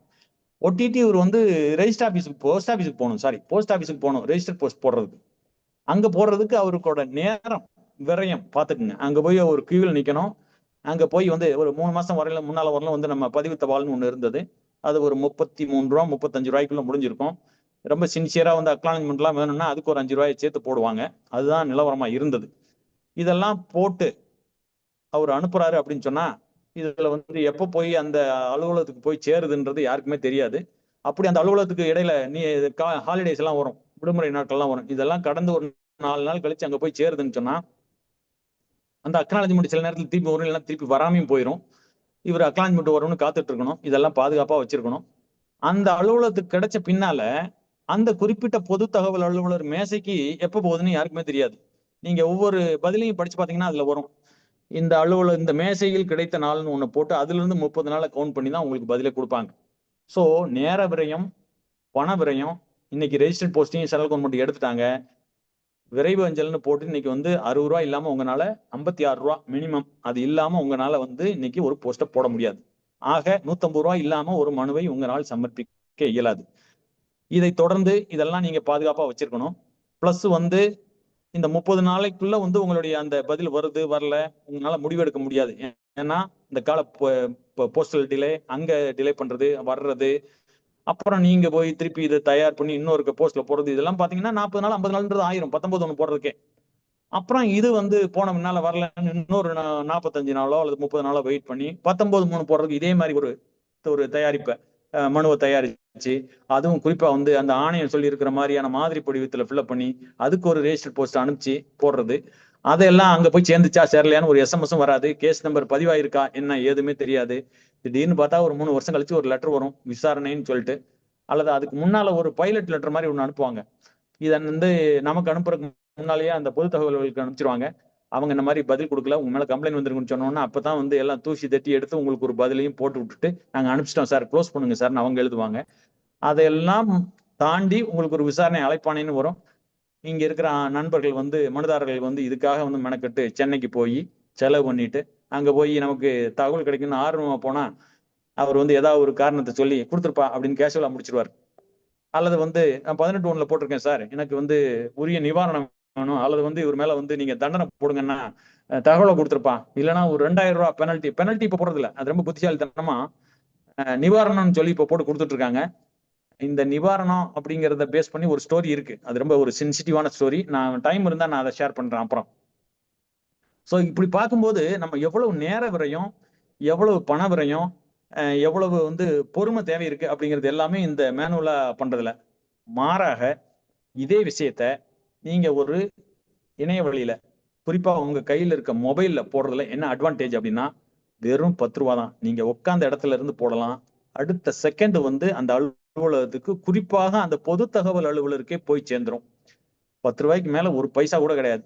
நீங்க வந்து ஒரு 10 ரூபா போய் நீங்க வந்து ஒரு இதை வாங்கினா கூட இன்னைக்கு வந்து ஒரு கம்ப்யூட்டர் சென்டர்லயோ வேற எங்கேயாவது போனீங்கன்னா அதுக்கு ஒரு ஜிஎஸ்டி போட ஆரம்பிச்சிட்டாங்க, சர்வீஸ் சார்ஜ் சொல்லிட்டு. அதெல்லாம் நடந்துட்டு இருக்கு. இப்போ போஸ்ட் ஆஃபீஸ்லயே வந்து பாத்தீங்கன்னா சார் நீங்க கட்டுற அமௌண்ட் வந்து சர்வீஸ் டாக்ஸ் வாங்குறாங்க. ஆனா நீங்க இந்த இதுக்கு வந்து நீங்க கட்டுற அந்த 10 ரூபாய்க்கு வெறும் 10 ரூபா தான். அதனால உங்க எல்லாமே இன்னைக்கு ஸ்மார்ட் போன் வச்சிருக்கீங்க. ஸ்மார்ட் போன் இல்லாத ஆட்கள் யாரும் கிடையாது. பிளஸ் வந்து வாட்ஸ்அப்ல எல்லாமே மாஸ்டர்ஸ். அதனால வந்து ஒரு மனுவை வந்து தயார் பண்றதுக்கான சிரமமும் எதுவும் வேண்டியதில்லை. இந்த தகவல் அறிவு உரிமை சட்டத்துல ஒரு மனுவை தயார் பண்றதுக்கு நிறைய ஸ்கில் எல்லாம் வேண்டியதில்லை. டைரக்டா பிளைனா நீங்க வந்து அடிக்கலாம். நான் வந்து இந்த அதாவது எனக்கு கீழ்கண்ட தகவல்கள் வேண்டும் அப்படின்னே போட்டு நீங்க என்ன சொல்றீங்களோ போட்டுட்டு கீழே நீங்க உங்க பேர் ஊர் ஒண்ணுமே போட வேண்டியதில்லை. இது அப்படியே ஒரு வாய்ஸ் டைப்பிங்ல வாட்ஸ்அப்லயே நீங்க வந்து பண்ணிட்டு இதை அப்படியே காப்பி பண்ணி இந்த வெப்சைட்ல நீங்க பேஸ்ட் பண்ணிட்டு இதை உள்ள நுழையும் போது சில அடிப்படையான தகவல்கள் கேட்கும். ஒரு முறை பதிவு பண்ணிட்டீங்கன்னா உங்களுடைய மின்னஞ்சல் முகவரி பிளஸ் உங்களுடைய மொபைல் நம்பர், உங்களுடைய ஆக்சுவலா முகவரி நீங்க இருப்பிட அதை மட்டும் நீங்க ஒரு தடவை பதிவு பண்ணி இதை காப்பி பண்ணி பேஸ்ட் பண்ணி கிளிக் பண்ணிட்டீங்கன்னா 10 ரூபா பேமெண்ட் அதுலயே நீங்க பண்ணிடலாம். அடுத்த செகண்ட் அந்த பொது தகவல் அலுவலருக்கு போயிடும். அடுத்த 30வது நாளுக்குள்ள அவர் பதில் கொடுக்கணும். எப்படி கொடுக்கணும்னா இதுலயே அவர் வந்து அப்லோட் பண்ணணும். இந்த இணையத்திலேயே உங்களுக்கு கொடுக்கக்கூடிய பதில் அப்லோட் பண்ணணும். அது இல்லாம அவர் ரெஜிஸ்டர் போஸ்ட்லயும் உங்களுக்கு அனுப்புவாரு. ஒவ்வொரு முறை நீங்க கிளிக் பண்ண உடனே உங்களுக்கு வந்து ஒரு அக்னாலஜ்மெண்ட் வந்துடும். இந்த மாதிரி நீங்க வந்து 10 ரூபா பணம் கட்டி இந்த மனுவை சமர்ப்பித்திருக்கீங்க இந்த துறைக்கு, இதுதான் உங்க விண்ணப்ப எண்ணு. பிளஸ் வந்து இது குறித்து நீங்க வந்து தொடர்பு கொள்ளணும்னா இதுதான் இமெயில், அதுக்குரிய தொலைபேசி எண்ணு, அவ்வளவு விஷயமும் அடுத்த செகண்ட்ல வந்து உங்க இமெயிலுக்கு வந்துடும். அதே போல அவர் வந்து ஒரு அடுத்த ஒரு பொது தகவல் உள்ளவருக்கு 6/3 மாத்துறாருன்னா யுவர் அப்ளிகேஷன் ஹஸ் பீன் ட்ரான்ஸ்ஃபர்ட்னு சொல்லிட்டு அடுத்த மெயில் வரும். அவர் வந்து பதில அனுப்பிச்சிட்டு அப்லோட் பண்றாருன்னா உங்க அப்ளிகேஷன் டிஸ்போஸ் ஆயிருக்கு அப்படின்னு சொல்லிட்டு இன்னொரு மெயில் வரும். ஸோ உங்களுக்கு வந்து அங்கிருந்து அந்த ஹார்ட் காப்பி பதில ரெஜிஸ்டர் போஸ்ட்ல வர்றதுக்கு முன்னாலேயே உங்களுக்கு அலர்ட் வந்துடும். உங்க மொபைல் ஓபன் பண்ணி உங்களுடைய மனுவினுடைய நிலைமை என்ன, யாருக்கு மாத்திருக்காரு, பதில் கொடுத்திருந்தா என்ன பதில் கொடுத்திருக்காரு அப்படிங்கிறத பார்த்துட்டு அவர் முறையா பதில் கொடுத்திருந்தாருன்னா வெல் அண்ட் குட். முறையா கொடுக்காம தப்பரா கொடுத்திருக்காரு அல்லது இன்கம்ப்ளீட்டா கொடுத்திருக்காருன்னா அடுத்த செகண்டே வந்து அதே மொபைல்ல 19 உங்களால போட முடியும். எந்த ஒரு நேர இழப்பீடு இல்லாம இந்த 19 போடுறதுக்கு 10 பைசா நமக்கு செலவு கிடையாது. உங்க மொபைல்லயே இருந்து ரொம்ப 2 லைன் எனக்கு வழங்கிய தகவல் வந்து இன்கம்ப்ளீட்டா இருக்கு, அதாவது முழுமையற்றதாக இருக்கு, அல்லது பொது தகவல் வல்லுநர் வந்து வழங்க வேண்டிய தகவல் வந்து வழங்க மறுத்திருக்காரு, அல்லது தவறான தகவலை கொடுத்திருக்காரு. அதனால மேல்முறையீட்டு அலுவலரான தாங்களிடம் இந்த முதல் மேல்முறையீடு சமர்ப்பிக்கப்படுகிறது. இந்த தகவலை மேல்முறையீட்டு அதிகாரி என்ற முறையில் எனக்கு வழங்க வேண்டும் அல்லது தங்களுடைய பொது தகவல் அலுவலருக்கு உரிய ஆணையை பிறப்பிக்க வேண்டும் அப்படின்னு சொல்லி ஒரு வாய்ஸ் டைப்பிங் பண்ணி அதுல காப்பி பண்ணி பேஸ்ட் பண்ணி கிளிக் பண்ணா போதும். அங்க 10 பைசா பே பண்ண வேண்டியதில்லை. அடுத்த நிமிஷம் வந்து அந்த அப்பீலோட விண்ணப்ப எண்ணும் உங்க மொபைலுக்கு வந்துடும். அதையும் நீங்க குறிப்பிட்டு வைத்துக் கொள்ள வேண்டும். இதுல வந்து ஒரு குறிப்பா வந்து நான் சொல்ல வேண்டிய விஷயம் இது எல்லாமே வந்துட்டு இருந்தா கூட தகவல் அறியும் ஆர்வலர்கள் வந்து ஒரு முறையை பின்பற்றணும். ஒரு அப்ளிகேஷன் போடுறோம்னா தனியா வந்து ஒரு ரெக்கார்ட் மெயின்டைன் பண்ணணும். அதை வந்து நீங்க மேனுவலாவும் மெயின்டைன் பண்ணலாம் அல்லது ஒரு எக்ஸல் நீங்க கம்ஃபர்டபுளா இருந்தா அதுல கூட நீங்க போட்டு வச்சுக்கலாம் ஃபாலோ பர்பஸ்க்காக. அதே மாதிரி நீங்க ஒரு மொபைலை யூஸ் பண்ணாலும் அந்த மனு போடும்போது அதை டவுன்லோட் பண்ணணும். அதே மாதிரி பதில் வருதா அதையும் டவுன்லோட் பண்ணணும். பிளஸ் அப்பீல் பண்றீங்களா அந்த மனுவையும் டவுன்லோட் பண்ணி அப்பப்ப நீங்க ஒரு ஃபோல்டர்ல மீனிங்ஃபுல்லா போட்டு வச்சுக்கிட்டீங்கன்னா செகண்ட் அப்பீலுக்கோ அல்லது வந்து உங்களுடைய 18(1) மனுவுக்கோ அட்டாச் பண்றதுக்கு சாஃப்ட் காப்பி அட்டாச் பண்றதுக்கு ரொம்ப எளிதாக இருக்கும். ஏன்னா இதை நீங்க எந்த இடத்துலயும் நீங்க பிரிண்ட் எடுக்க வேண்டிய அவசியமே இல்லை. இது வந்து ஒரு நிரந்தரமான ரெக்கார்டு உங்க மொபைல்லயும் இருக்கும் பிளஸ் இந்த வெப்சைட்லயும் இருக்கும் அப்படிங்கறத இந்த நேரத்தில் நான் பதிவு பண்றேன். இப்ப வந்து நாம வந்து நேரடியா உள்ள போகலாம்னு நினைக்கிறேன். இப்ப நம்ம இந்த நம்முடைய rti.online.tn.gov.in அப்படின்னு நீங்க வந்து போட்டு கூகுள் குரோம்லயோ அல்லது எட்ஜ்லயோ வேற என்ன ப்ரௌசர்ல எதுல வேணாலும் போடலாம். போட்டீங்கன்னு சொன்னா எடுத்த உடனே இந்த ஸ்கிரீன் தான் உங்களுக்கு வரும். இப்ப இந்த ஸ்கிரீன்ல வந்து பாத்தீங்கன்னா நான் சொன்னேன் இல்லைங்களா ஒரு அலர்ட் மெசேஜ்னு சொல்லிட்டு, அந்த அலர்ட் மெசேஜ் இது தேவையில்லாத அலர்ட் மெசேஜ் நம்மளை வந்து கன்ஃபியூஸ் பண்றதுக்காக இதை இன்னும் வச்சிட்டு இருக்காங்க. இதெல்லாம் நம்ம சுட்டி காட்டி நம்ம கிரீவன்ஸாவும் நம்ம சப்மிட் பண்ணிருக்கோம் மனிதவள மேலாண்மை துறைக்கு. இதெல்லாம் வந்து நீங்க ரிமூவ் பண்ணுங்கன்னு நம்ம எடுத்து சொல்லியிருக்கோம். உதாரணத்துக்கு தகவல் பெறும் உரிமை சட்டத்தின் கீழான மனுக்கள் மற்றும் முதல் மேல்முறையீட்டு மனுக்களை பெறுவதற்கு அலுவலகத்தில் உள்ள அனைத்து துறைகளை சார்ந்த மனுக்கள் மற்றும் மேல்முறையீட்டு மனுக்களை இங்கு பதிவிடவும். மற்றபடி மாவட்ட அலுவலகங்கள் மற்றும் அதற்கு கீழ் உள்ள அலுவலகங்களுக்கு இவ்வசதியினை படிப்படியாக கொண்டு வருவதற்கான நடவடிக்கைகள் எடுக்கப்பட்டு வருகின்றன. எனவே இவ்வசதி நடைமுறைப்படுத்தப்பட்டுள்ள அலுவலகங்கள் வலைத்தளம் மூலமாக அனுப்புமாறும், இவ்வசதி நடைமுறைப்படுத்தப்படாத அலுவலகங்கள் சார்ந்த தகவல் தற்போது கைமுறையாக அந்த அலுவலங்களுக்கு அனுப்பவும் நமக்கு அட்வைஸ் பண்றாங்க. ஆனா இன்னைக்கு வந்து 90% உள்ள கொண்டு வந்துட்டாங்க. இந்த அலர்ட் மெசேஜ்க்கு வேலையே கிடையாது. இதை எடுக்கணும். ஏன் இதை நம்ம குறிப்பா எடுக்கணும்னு சொல்றோம்னா, இந்த மொபைல்ல யூஸ் பண்ணும்போது இந்த அலர்ட் மெசேஜை க்ளோஸ் பண்ணும்போது பாத்தீங்கன்னா கம்ப்ளீட்டா க்ளோஸ் ஆகி வெளியே போயிடும். திருப்பி வந்து ஸ்கொயர் ரவுண்ட்ல இருந்து திருப்பி நீங்க லாகின் பண்ணி உள்ள போகணும். அதனால எளிதாக பயன்படுத்தணும் அப்படின்னு சொன்னா இந்த அலர்ட் மெசேஜ் எல்லாம் இருக்கக்கூடாது. எடுத்த உடனே நமக்கு இந்த ஸ்கிரீன் தான் வரும் உங்க பார்வைக்காக. அடுத்தபடியாக இந்த அலர்ட் மெசேஜை க்ளோஸ் பண்றதுக்கு ஒரு கிராஸ் பட்டன் இருக்கும். க்ளோஸ் பண்ணீங்கன்னு சொன்னா இந்த ஸ்கிரீன் உங்களுக்கு கிடைக்கும். இந்த ஸ்கிரீன்ல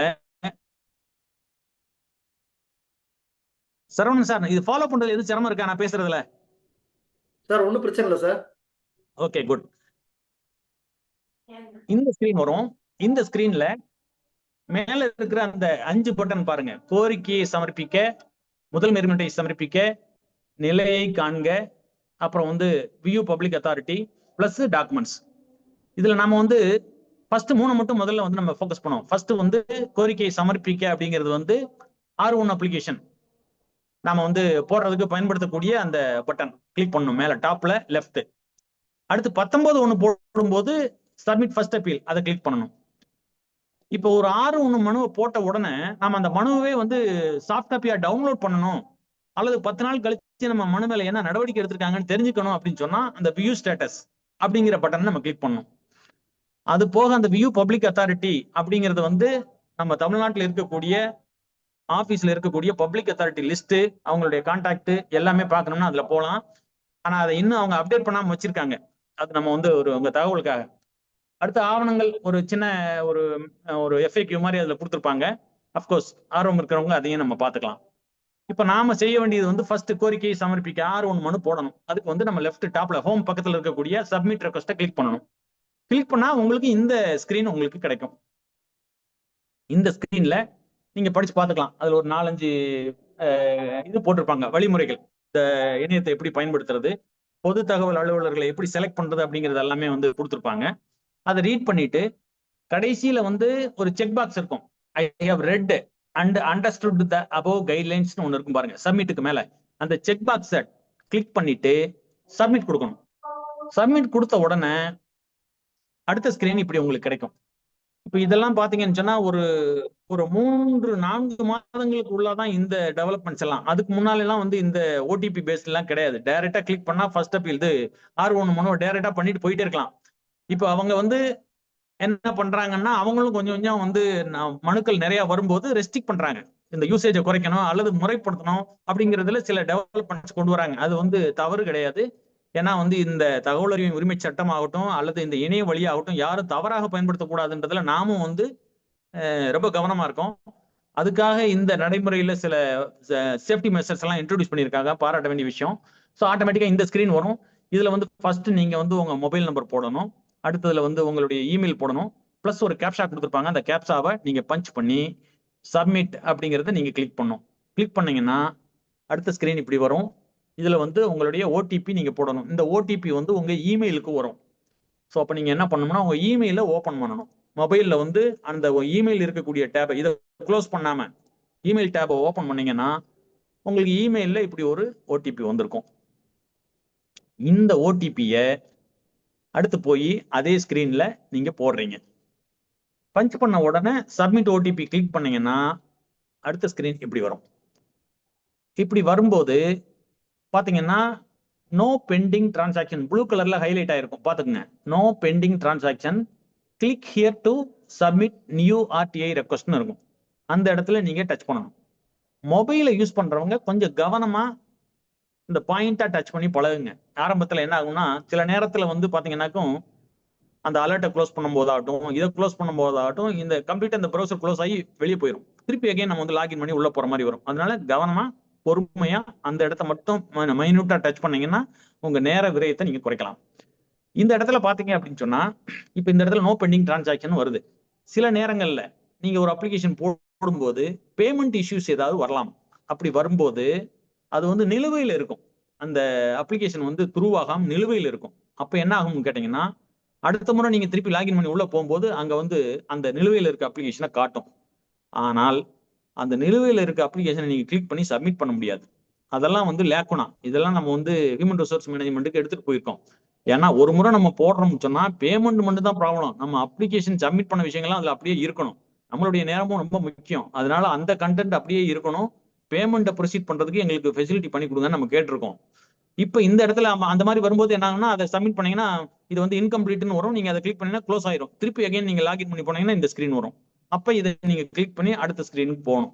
இப்ப சப்மிட் பண்ணி கிளிக் பண்ணீங்கன்னா அடுத்த ஸ்கிரீன் இப்படி உங்களுக்கு கிடைக்கும். இந்த இடத்துல ஃபர்ஸ்ட் வந்து பொது அதிகார அமைப்பை பார்க்க ஏதேனும் மனு விண்ணப்பத்தை தேர்ந்தெடுக்கவும் அப்படின்னு வந்து ஃபர்ஸ்ட் இருக்கு பாத்தீங்களா. இந்த இடத்துல நம்ம வந்து பப்ளிக் இன்ஃபர்மேஷன் ஆஃபீஸரை செலக்ட் பண்ணி கிளிக் பண்ணணும். இதுக்கு 2 விதமா இருக்கு. ஒண்ணு வந்து துறை ரீதியா நீங்க போய் ஒண்ணுன்னா பார்த்துட்டு போய் செலக்ட் பண்ணி போறது, அல்லது டைரக்டாவே சர்ச் நேம் அப்படிங்கிற ஒரு ஆப்ஷன் பயன்படுத்துறது. இதுல வந்து நாம எளிதாக இருக்கிறத நம்ம பயன்படுத்துவோம். ஸோ ஃபர்ஸ்ட் எடுத்தவொன்னா பாத்தீங்கன்னா சர்ச் நேம், இந்த செலக்ட் இருக்கிற இடத்த நீங்க கிளிக் பண்ணீங்கன்னா சர்ச் நேம்னு ஒரு ஆப்ஷன் வரும். இதுக்கு முன்னால ஒரு சின்ன ஒரு ஒரு அட்வைஸ் என்னன்னா, இதை லேப்டாப்பு டெஸ்க்டாப் பண்றவங்களுக்கு இந்த ஸ்கிரீன் அப்படியே உங்களுக்கு கிடைக்கும். இதே இது வந்து நீங்க மொபைல்ல பயன்படுத்துறவங்களுக்கு இந்த ஸ்கிரீன் கிடைக்காது. அதுக்கு பதிலா மொபைல்ல பயன்படுத்துறவங்க இந்த செலக்ட் போனோம்னா வந்து சர்ச் நம்ம பேர் போட்டா அதுல வந்து உள்ள வந்து பஞ்ச் ஆகாது. அதை வந்து செலக்டே பண்ண முடியாது. அதுக்கு நீங்க என்ன பண்ணணும், குரோம் செட்டிங்ல அதே ஸ்கிரீன்ல மேல டாப்ல பாத்தீங்கன்னா குரோம்ல வந்து மேல ஒரு 3 டாட் இருக்கும். அந்த டாட்டை டச் பண்ணீங்கன்னா அதுல நிறைய டேப் டிஸ்பிளே ஆகும். அதுல கீழ இருந்து ஒரு 4வது டேப் பாத்தீங்கன்னா டெஸ்க்டாப் வெர்ஷன் அப்படின்னு சொல்லிட்டு இருக்கும். அந்த டெஸ்க்டாப்பை டச் பண்ணிட்டீங்கன்னா ஆட்டோமேட்டிக்கா உங்க மொபைல்ல இந்த ஸ்கிரீன் வந்துடும். இது வந்து ஒரு தகவலுக்காக. அடுத்தபடியாக இதுல வந்து இப்ப நம்ம நேமை செலக்ட் பண்ணணும். செலக்ட் பண்ணும்போது அடுத்த ஸ்கிரீன் போறோம் பாருங்களேன். பை சர்ச்சிங் நேம் அதை டச் பண்றீங்க. சர்ச் பண்ணீங்கன்னா அடுத்த ஸ்கிரீன் இப்படி வரும். இப்ப நான் அந்த சர்ச்சிங் நேம் டச் பண்ணோம்னா அடுத்த டேப்ல எனக்கு வந்து ஒரு பொது தகவல் அலுவலரை செலக்ட் பண்ணணும். இப்ப உதாரணத்துக்கு வந்து இங்க தமிழ்நாடு இன்ஃபர்மேஷன் கமிஷன் அப்படிங்கறத நான் செலக்ட் பண்ணியிருக்கேன். இந்த இடத்துல நான் தமிழ்நாடுன்னு பஞ்ச் டைப் பண்ணா தமிழ்நாடுன்ற ஆரம்பிக்கிற பேர்ல இருக்க எல்லா லிஸ்டும் கீழே வரும். அதுல நீங்க ஒன்னொன்னா போய் தேடணும். அதுக்கு பதிலா இன்ஃபர்மேஷன் அப்படின்னு போட்டீங்கன்னா தமிழ்நாடு இன்ஃபர்மேஷன் கமிஷன் மட்டும்தான் வரும். அல்லது ஒரு ஒரு குறிப்பா வந்து இப்ப வந்து உளுந்தூர்பேட்டைன்னு வச்சுக்கோங்களேன். உளுந்தூர்பேட்டையில இருக்கக்கூடிய ஒரு பொது தகவல் அலுவலர், அவர் பிடிஓவா இருப்பாரு, அல்லது வந்து ஒரு டெப்டி தாசில்தாரா இருப்பாரு, அல்லது வந்து ஒரு ஹெல்த் டிபார்ட்மெண்ட்ல இருப்பாரு, அல்லது வந்து ஒரு ஸ்கூலா இருப்பாரு, ஏதோ ஒண்ணு இருக்கலாம். அப்ப உளுந்தூர்பேட்டையில இருக்கக்கூடிய ஒரு பிஐஓ போனோம்னா நீங்க உளுந்தூர்பேட்டைன்னு மட்டும் அடிங்க. ULUN அந்த இதை மட்டும் போட்டீங்கன்னா உளுந்தூர்பேட்டையில் இருக்க பிஐஓ லிஸ்ட் எல்லாமே வரும். அதுல உங்களுக்கு எந்த பிஐஓ தேவையோ அதை மட்டும் கிளிக் பண்ணீங்கன்னா எளிதாக வேலை முடிஞ்சிடும். டிபார்ட்மெண்ட் பேரை போட்டு நீங்க கன்ஃபியூஸ் பண்ணிக்க வேண்டிய அவசியம் இல்லை. ஸோ 2 விதமாகவும் நீங்க தேடிக்கலாம். 2வது டேப். அடுத்து 3வது டேப். இந்த இடத்துல சி ரவிச்சந்திரன் வந்திருக்கு பாத்தீங்களா. இந்த இடத்த வந்து கிளிக் பண்ணும்போது ஜென்ரலா வந்து பாத்தீங்கன்னா ஒரு அலுவலகத்துல சின்ன அலுவலகமா இருந்தா ஒரு பொது தகவல் அலுவலர் இருப்பார்.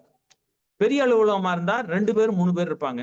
செக்ரட்டரியேட் மாதிரி டிபார்ட்மெண்ட் செலக்ட் பண்ணா 10 பேர் 15 பேர் இருப்பாங்க.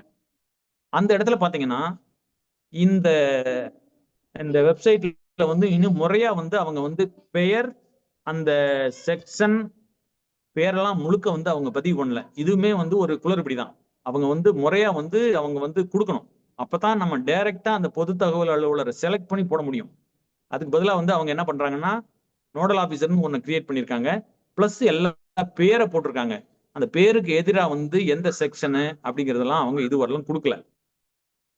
இப்ப அவைலபிளா இருக்கிறதுல நாம என்ன பண்ணணும் அப்படின்னா இந்த பேரெல்லாம் செலக்ட் பண்ணி நம்ம வந்து கன்ஃபியூஸ் பண்ணிக்க வேண்டாம். ஏன்னா அவர் தான் வந்து அதை கொடுக்குறாரா என்னன்றதெல்லாம் நமக்கு தெரியாது. அவர் அந்த செக்ஷன் தான் பாக்குறாருன்னு தெரியாது. 2வது நீங்க கேட்கறது வந்து 4-5 செக்ஷனுக்கு மாத்தி விடுறதுக்கான வாய்ப்புகள் இருக்கு.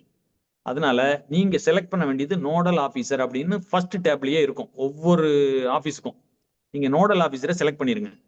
அவரு வந்து அதை எந்த பொது தகவல்களுக்கு அனுப்பணுமோ அவர் மாத்தி விட்டுருவாரு ஆன்லைன்ல. அதனால இந்த இடத்துல ரவிச்சந்திரன் எனக்கு ஸ்பெசிபிக்கா தெரிஞ்சனால ஆணையத்துல ரவிச்சந்திரன் தான் வந்து பிஐஓ. அது இல்லாம ஒரு நோடல் ஆபீசரும் அந்த பேர் இருக்கும். நான் ரவிச்சந்திரனை நான் செலக்ட் பண்ணியிருக்கேன் உங்களுடைய பார்வைக்காக. செலக்ட் பண்ணிட்டு நீங்க அது கீழே வர்றதெல்லாம் பாத்தீங்கன்னா இந்த அட்ரஸ் நீங்க ஒரு முறை பண்ணிட்டீங்கன்னா ஆட்டோமேட்டிக்கா எல்லாமே பாப்புலேட் ஆயிரும். 2வது தடவை நீங்க பண்ண வேண்டிய அவசியம் இருக்காது. ஆனா முதல் முறையா பண்ணும்போது உங்களுடைய முகவரி, அதுக்கு அடுத்து வந்து பாத்தீங்க அப்படின்னு சொன்னா சில அட்ரஸ், இதெல்லாம் மாவட்டம், மாநிலம் பிளஸ் பின்கோடு இது எல்லாமே போட வேண்டியது வரும். அதை நீங்க ஒரு தடவை பண்ணணும். இப்படி போட்டுட்டு வரும்போது இந்த தாலுகா டெகிசில்னு ஒரு 2 பட்டன் இருக்கும். அதுல வந்து அது மேண்டேட்டரி ஃபீல்டு கிடையாது. அந்த இடத்துல வரல அப்படின்றக்காக நீங்க வந்து யோசிக்கவே வேண்டாம். அந்த 2 ஃபீல்டையும் விட்டுருங்க. அட்ரஸ் காலத்துல மட்டும் நீங்க முழு அட்ரஸை போட்டுட்டு பின்கோடை போட்டுட்டு அடுத்த கட்டத்துக்கு நகர்ந்துருங்க. அடுத்த கட்டத்துல வந்து பாத்தீங்கன்னு சொன்னா ஒரு குறிப்பிட்டாப்புல ஒரு இடத்துல நீங்கள் வந்து இப்போ வறுமை கோட்டுக்கு கீழ் உள்ளவரான்னு ஒரு ஆப்ஷன் இருக்கும். அது பெரும்பாலும் வந்து நோ தான் வரும். நோ செலக்ட் பண்ணிக்கங்க. யாராவது வறுமை கோட்டுக்கு கீழே இருக்கிறவங்க அப்ளை பண்ணீங்கன்னா அதுக்குரிய சர்டிபிகேட்டை வாங்கி சாஃப்ட் காப்பியா உங்க மொபைல்லயோ டெஸ்க்டாப்லயோ வச்சுக்கோங்க. இந்த 10 ரூபா பணம் கட்ட வேண்டிய அவசியம் இல்லை. நீங்க எத்தனை பக்கம் வந்து நீங்க உங்களுக்கு கொடுக்க வேண்டிய தகவலா இருந்தாலும் அரசு வந்து உங்களுக்கு இலவசமாக கொடுக்க வேண்டிய ஒரு ப்ரொவிஷன் இருக்கு. அப்ப அந்த இடத்துல வந்து நீங்க நம்ம ஆம் அல்லது இல்லைன்றது சரியா செலக்ட் பண்ணிக்கங்க. ஓகே, இப்ப அடுத்து மெயின் பார்ட்டுக்கு வரோம். இப்ப கண்டென்ட்டை வந்து நம்ம டைப் பண்ணணும். இந்த கண்டென்ட்டை டைப் பண்ணும்போது இந்த பாக்ஸ், அந்த ரெக்டாங்குலர் பாக்ஸ் இருக்கு பாத்தீங்களா, அந்த இடத்துல நம்ம டைப் பண்ணணும். சில இடையூறுகள் அதுல நீங்க டைரக்டா டைப் பண்றதுல இருக்கு. இதெல்லாம் வந்து நடைமுறையில் நாங்க வந்து கத்துக்கிட்டது. அதனால நீங்க தயார் பண்றது என்னைக்குமே வந்து ஒரு மொபைல்ல வாட்ஸ்அப்லயோ அல்லது வந்து ஒரு நோட்டு, சாம்சங் நோட் இருந்துச்சுன்னா நோட்லயோ அல்லது லேப்டாப் யூஸ் பண்றவங்க வேர்டுலயோ அல்லது வேற ஏதாவது ஒரு சாஃப்ட்வேர் எதுனாலும் வந்து சரி, நீங்க அதுல வந்து தயார் பண்ணி வச்சுக்கிட்டு அதை காப்பி பண்ணி இந்த இடத்துல பேஸ்ட் பண்றது எளிதாக வேலை முடியும். அதை டைப் பண்றதுக்கு நான் ஏற்கனவே சொன்னேன், வாய்ஸ் டைப்பிங் நீங்க யூஸ் பண்ணலாம், கரெக்ஷன்ஸ் எளிதா பண்ணிக்கலாம். அதை அப்படியே மொபைல் யூஸ் பண்றவங்க வாட்ஸ்அப்ல காப்பி பண்ணி இந்த டேபுக்கு வந்து இந்த ரெக்டாங்குலர் பாக்ஸ்ல வச்சு பேஸ்ட் பண்ணீங்கன்னா அந்த கண்டென்ட் அப்படியே இங்க பேஸ்ட் ஆயிரும். இந்த பாக்ஸுக்குள்ள ஒரு லிமிடேஷன் இருக்கு. இந்த கீழே வந்து பாத்தீங்கன்னா ரெட் கலர்ல ஒன்னு டிஸ்பிளே ஆகும். அதிகபட்சமா 3000 கேரக்டர் தான் வந்து நீங்க டைப் பண்ண முடியும். அப்ப நீங்க ஒரு மனுவை போடுறது வந்து முடிஞ்ச அளவு வந்து 3000 கேரக்டருக்குள்ள இருக்கிற மாதிரி பாத்துக்குங்க. குறைஞ்சபட்சமா தான் கேட்கணும். நிறைய கேட்டாலே அவங்க ஒரு ப்ரொவிஷன் வச்சுட்டு கொடுக்க முடியாது, நிறைய கேட்டுக்கிறீங்க, எங்களுடைய மேன் பவரை வேஸ்ட் பண்றீங்கன்னு ஒரு கிளாஸை போட்டு எல்லாம் ரிஜெக்ட் பண்றாங்க. அதனால ஒரு 5 கேள்வி, அதிகபட்சமா 10 கேள்விக்கு மேல கேட்காதீங்க. அப்படி 10 கேள்வி கேட்கறது போது ஆட்டோமேட்டிக்கா இந்த 3000 கேரக்டருக்குள்ளேயே வந்துடும். ஆட்டோமேட்டிக்கா அதுல போட்டுடலாம். ஒருவேளை நீங்க வந்து சார் வந்து நம்ம லீனஸ் சார் நேற்று கூட அந்த கிளாஸ் எடுக்க வச்சுனாரு. சில ப்ரொடெக்டிவ் கிளாஸ் எல்லாம் போட்டு அவங்கள வந்து தகவல் வழங்க மறுக்கிறதுக்கான வாய்ப்பே கொடுக்காம நாம வந்து பண்ணி போடணும் போது கொஞ்சம் நிறைய எழுதுனீங்கன்னா 3000 கேரக்டர் தாண்டும். அந்த மாதிரி நேரங்கள்ல நீங்க வந்து அதை ஒரு PDF ஃபைலா கன்வெர்ட் பண்ணி உங்க மொபைல்ல வச்சுக்கலாம் அல்லது லேப்டாப்ல வச்சுக்கலாம். அப்ப நீங்க அந்த என்டையர் கண்டென்ட் இங்க பேஸ்ட் ஆகும்போது 3000 கேரக்டருக்கு மேல இருக்கிறது ட்ரங்கேட் ஆயிரும். அதுல டிஸ்பிளே ஆகாது. அப்ப நீங்க என்ன பண்ணா கடைசி ஒரு வரியை மட்டும் டெலீட் பண்ணி விட்டுட்டு செப்பரேட் ஃபைல் அட்டாச்ட்னு மட்டும் அதுல பஞ்ச் பண்ணிட்டு நீங்க பிடிஎஃபா வச்சிருக்கிற ஃபைல அந்த சூஸ் ஃபைல் ஆப்ஷன், அந்த கேப்ஷா போட்டுட்டு சூஸ் ஃபைல் ஆப்ஷன் ஒன்னு இருக்கு பாருங்க, சூஸ் ஃபைல் அப்படிங்கிறதுல கிளிக் பண்ணீங்கன்னா இந்த ஃபைல் அதுல அட்டாச் பண்ணிடலாம். பண்ணிட்டு கேப்ஷா போட்டுட்டு சப்மிட் கொடுத்தீங்கன்னா அடுத்த ஸ்கிரீன் உங்களுக்கு இப்படி வரும். இப்படி வரும்போது உங்களுக்கு பாத்தீங்கன்னு சொன்னா பேமெண்ட் இதுல டைரக்டா வந்து அந்த கடைசியில பேக்கு மேல ஒரு ரவுண்டா ஒரு RTI ஆன்லைன் பேமெண்ட் இருக்கு பாத்தீங்களா, ஒரு ரேடியோ பட்டன் இருக்கும். அதை மட்டும் கிளிக் பண்ணா போதும், ஆட்டோமேட்டிக்கா அடுத்த ஸ்கிரீனுக்கு போகும். இந்த ஸ்கிரீன்ல வந்து பாத்தீங்கன்னா இந்த பேமெண்ட்டுக்கு 3 விதமான பேமெண்ட் முறைகள் இருக்கு. ஒன்னு வந்து நெட் பேங்கிங். இந்த வெப்சைட்டை வந்து இந்த பேமெண்ட் சிஸ்டம் கேட்வே வந்து ஸ்டேட் பேங்க் ஆஃப் இந்தியா தான் மெயின்டைன் பண்றாங்க. அதனால ஃபர்ஸ்ட் அவங்க ஆப்ஷன் கொடுத்துருக்காங்க, State Bank of India net bank use பண்ணா அதை செலக்ட் பண்ணலாம், அல்லது other bank net bank use பண்ணா அதை செலக்ட் பண்ணலாம். ரெண்டாவது ஆப்ஷன் கார்டு பேமெண்ட். அது கிரெடிட் கார்டா இருக்கலாம், டெபிட் கார்டா இருக்கலாம், எனி அதர் ரூபே பேடாவும் இருக்கலாம். இதுல டெபிட் கார்டை யூஸ் பண்ணீங்க, நெட் பேங்கிங் யூஸ் பண்ணீங்க அல்லது UPI யூஸ் பண்ணீங்கன்னா வெறும் 10 ரூபா தான். கிரெடிட் கார்டை நீங்க யூஸ் பண்ணீங்கன்னா அடிஷனல் சார்ஜஸ் வரும். அது இல்லாம டெபிட் கார்டை யூஸ் பண்ணாலும் ருபே கார்டு தவிர மாஸ்டர் கார்டோ விசா கார்டோ நீங்க யூஸ் பண்ணீங்கன்னா ஒரு 6 ரூபாயோ 7 ரூபாயோ வந்து அடிஷனல் சார்ஜ் வரும். இதெல்லாம் தவிர்க்கணும் அப்படின்னா கையில வந்து இன்னைக்கு ருபே கார்டு நீங்க வச்சுக்கலாம். எல்லாமே வந்து இன்னைக்கு ருபே கார்டு கொடுக்க ஆரம்பிச்சிட்டாங்க. யாராவது விசா கார்டு இருந்துச்சுன்னா நீங்க கொண்டு போய் திருப்பி கொடுத்துட்டு எனக்கு ருபே கார்டு கொடுங்கன்னு வாங்கிக்கலாம். ஸோ வாங்கிட்டு நீங்க வந்து other bank debit cards, RuPay cards அதை கிளிக் பண்ணிட்டு நீங்க பேமெண்ட் டெபிட் கார்ட்லயும் பண்ணலாம். இல்ல சார் அதெல்லாம் கார்டெல்லாம் வேண்டாம்னாலும் தேவையில்லை, UPI ரொம்ப எளிதான மெத்தடு. இன்னைக்கு எல்லாருமே மொபைல்ல ஜிபே வச்சிருக்கோம், பேடிஎம் எல்லாமே வச்சிருக்கோம். கடைசியில் இருக்க UPI கிளிக் பண்ணிக்கங்க. UPI கிளிக் பண்ணும்போது இந்த ஸ்கிரீன் வரும். ஃபர்ஸ்ட் இது வந்து இந்த மாதிரி 10 ரூபா நீங்க கட்டணும், எந்த ஹெட்டுக்கு போகுது என்ன ஏது அப்படிங்கிற டீடைல் வரும். கன்ஃபார்ம் கிளிக் பண்ணிக்கங்க. கிளிக் பண்ணீங்கன்னா கார்டு யூஸ் பண்ண கார்டு ஆப்ஷனை கிளிக் பண்ணியிருந்தீங்கன்னா இந்த ஸ்கிரீன் வரும். இந்த இடத்துல உங்க கார்டுல இருக்க பேர் போடணும், கார்டு நம்பர் 16 டிஜிட் போடணும், எக்ஸ்பைரி டேட்டு அதுல வந்து மந்த்து இயர் போடணும். ஸ்லாஷ் எல்லாம் போட வேண்டியது இல்லை. மந்த் போட்டாலே ஆட்டோமேட்டிக்கா ஸ்லாஷ் வந்துடும். இயர் போட வேண்டியது. சிவிவி பேக் சைட்ல ஒயிட் கலர் பேண்ட்ல ஒரு 3 டிஜிட்ல ஒரு நம்பர் இருக்கும், அதை நீங்க பஞ்ச் பண்ணணும். பஞ்ச் பண்ணீங்கன்னா பே கொடுத்தீங்கன்னா இந்த மாதிரி வந்து ஒரு ஸ்கிரீன் வரும். இதுல வந்து ஓடிபி உங்க மொபைலுக்கு வந்து எந்த மொபைல்ல வந்து நீங்க லிங்க் பண்ணிருக்கீங்களோ அதுக்கு வந்து ஒரு ஓடிபி வரும். அந்த ஓடிபியை இதுல பஞ்ச் பண்ணீங்கன்னா சப்மிட் கொடுத்தீங்கன்னா ஆட்டோமேட்டிக்கா உங்களுடைய ஸ்கிரீன் வந்து சாரி வரலையா, எந்த ஸ்கிரீன் வரும்னா இந்த ஸ்கிரீனுக்கு வரும். பேமெண்ட் த்ரூ ஆயிடுச்சுன்னு சொன்னா பேமெண்ட் டன் சக்சஸ்ஃபுல்லி அப்படின்னு ஒரு ஸ்கிரீன் வரும். கொஞ்சம் பொறுமையா ஒரு 1 மினிட் வெயிட் பண்ணீங்கன்னா இந்த ஸ்கிரீன் போய் ஒரு அக்னாலஜ்மெண்ட் ஆட்டோமேட்டிக்கா அங்க டிஸ்பிளே ஆகும். அல்லது கீழே பாத்தீங்கன்னா கிளிக் ஹியர்னு ஒரு ப்ளூ கலர்ல இருக்கு பாருங்க, அதை கிளிக் பண்ணீங்கன்னா ஆட்டோமேட்டிக்கா குயிக்கா அந்த ஸ்கிரீனுக்கு போயிடும். அந்த ஸ்கிரீன்ல போகும்போது உங்களுக்கு இந்த மாதிரியான ஒரு அக்னாலஜ்மெண்ட் ஜென்ரேட் ஆகும். இதுல பாத்தீங்கன்னா மேல நம்பர் இருக்கு பாருங்க, TNSIC/R/2026/60,021. இந்த சின்டாக்ஸ்ல ஒரு சிக்னிபிகன்ஸை நீங்க புரிஞ்சுக்கங்க. சில ஆரம்ப காலத்துல இந்த இந்த யூசர் கிரெடென்ஷியல்ஸ் கிரியேட் பண்ணவங்களுக்கு எல்லாம் கொஞ்சம் மீனிங்ஃபுல்லா இருந்தது. உதாரணத்துக்கு TNSIC அப்படின்னா தமிழ்நாடு ஸ்டேட் இன்ஃபர்மேஷன் கமிஷன் அப்படின்னு அர்த்தம். ஆர் அப்படின்னா ஃபர்ஸ்ட் போடுற அப்ளிகேஷன், R1ல போடக்கூடிய அப்ளிகேஷன். 2026 இயர். அந்த 60,000ல ஆரம்பிக்கிறது வந்து அந்த அப்ளிகேஷனோட சீரியல் நம்பர். 60,001 வந்துச்சுன்னா இந்த வருஷத்துல நீங்க தான் முதல்ல போடுறீங்கன்னு அர்த்தம். இது ஏன் இந்த இடத்துல சொல்றேன்னா, அப்பீல் போடும்போது இந்த ஆறுக்கு பதிலா வந்து ஏன்னு வரும் நம்பர் ஜென்ரேட் ஆகும்போது. அல்லது இந்த 60,000க்கு பதிலா 80,000 வருது, 80,000 ஸ்டார்ட் ஆகுதுன்னு சொன்னா 6/3ல டிரான்ஸ்ஃபர் பண்ணிருக்காங்கன்னு அர்த்தம். இந்த ஃபர்ஸ்ட் இருக்க 5 கேரக்டர் பாத்தீங்க அப்படின்னா இருக்கிற அந்த 5 கேரக்டர் இப்ப வரக்கூடிய அலுவலகங்களுக்கு எல்லாம் மீனிங்லெஸ்ஸா இருக்கு. எல்லாமே வந்து கயாட்டிக்கா இருக்கு. XYZ ABCD EF, ஏன்னா அவங்களால கொடுக்க முடியல மீனிங்ஃபுல்லா, எல்லாமே எக்ஸாஸ்ட் பண்ணிட்டாங்க. இது வந்து உங்க தகவலுக்காக.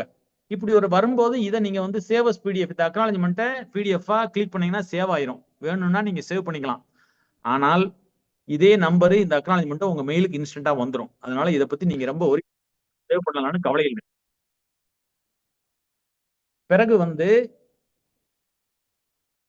இதுல இன்னொரு பேமெண்ட் நான் சொன்னேன் பாத்தீங்களா, உங்களுக்கு வந்து யூபிஐ பண்ணும்போது நீங்க யூபிஐ கிளிக் பண்ணிருந்தீங்கன்னா இந்த ஸ்கிரீன் வரும். இந்த ஸ்கிரீன் வந்து பாத்தீங்கன்னு சொன்னா இதுல 2 இருக்கு பாருங்க, VPA UPI ID QR code 2 option இருக்கும் ரேடியோ பட்டன். அதுல நீங்க கியூஆர் கோடை கிளிக் பண்ணீங்கன்னா ஒரு கியூஆர் கோடு ஜென்ரேட் ஆகும் பாருங்க இந்த மாதிரி. அப்ப இந்த கியூஆர் கோடை கிளிக் பண்றதுல சில நேரத்துல இஷ்யூஸ் இருக்கும். வேற ஒரு மொபைல்ல வச்சு கிளிக் பண்ணணும், அல்லது இதை வந்து நீங்க கேலரியில வச்சு பண்ணணும். இந்த சில இஷ்யூஸ் எல்லாம் வரும். சில நேரத்துல டைரக்டா செட்டிங்ஸ்ல ஏதோ அது இஷ்யூஸ் இருக்கு, சில நேரத்துல டைரக்டா பேமெண்ட் போயிருது. இந்த கியூஆர் கோடை வந்து பண்றதுல இந்த ஒரு சின்ன இஷ்யூஸ் இருக்கு உங்க தகவலுக்காக. கியூஆர் கோடை கிளிக் பண்ணி ஜிபேல எப்படி பண்றீங்களோ அதே மாதிரி இதுல பேமெண்ட் பண்ணிடலாம்.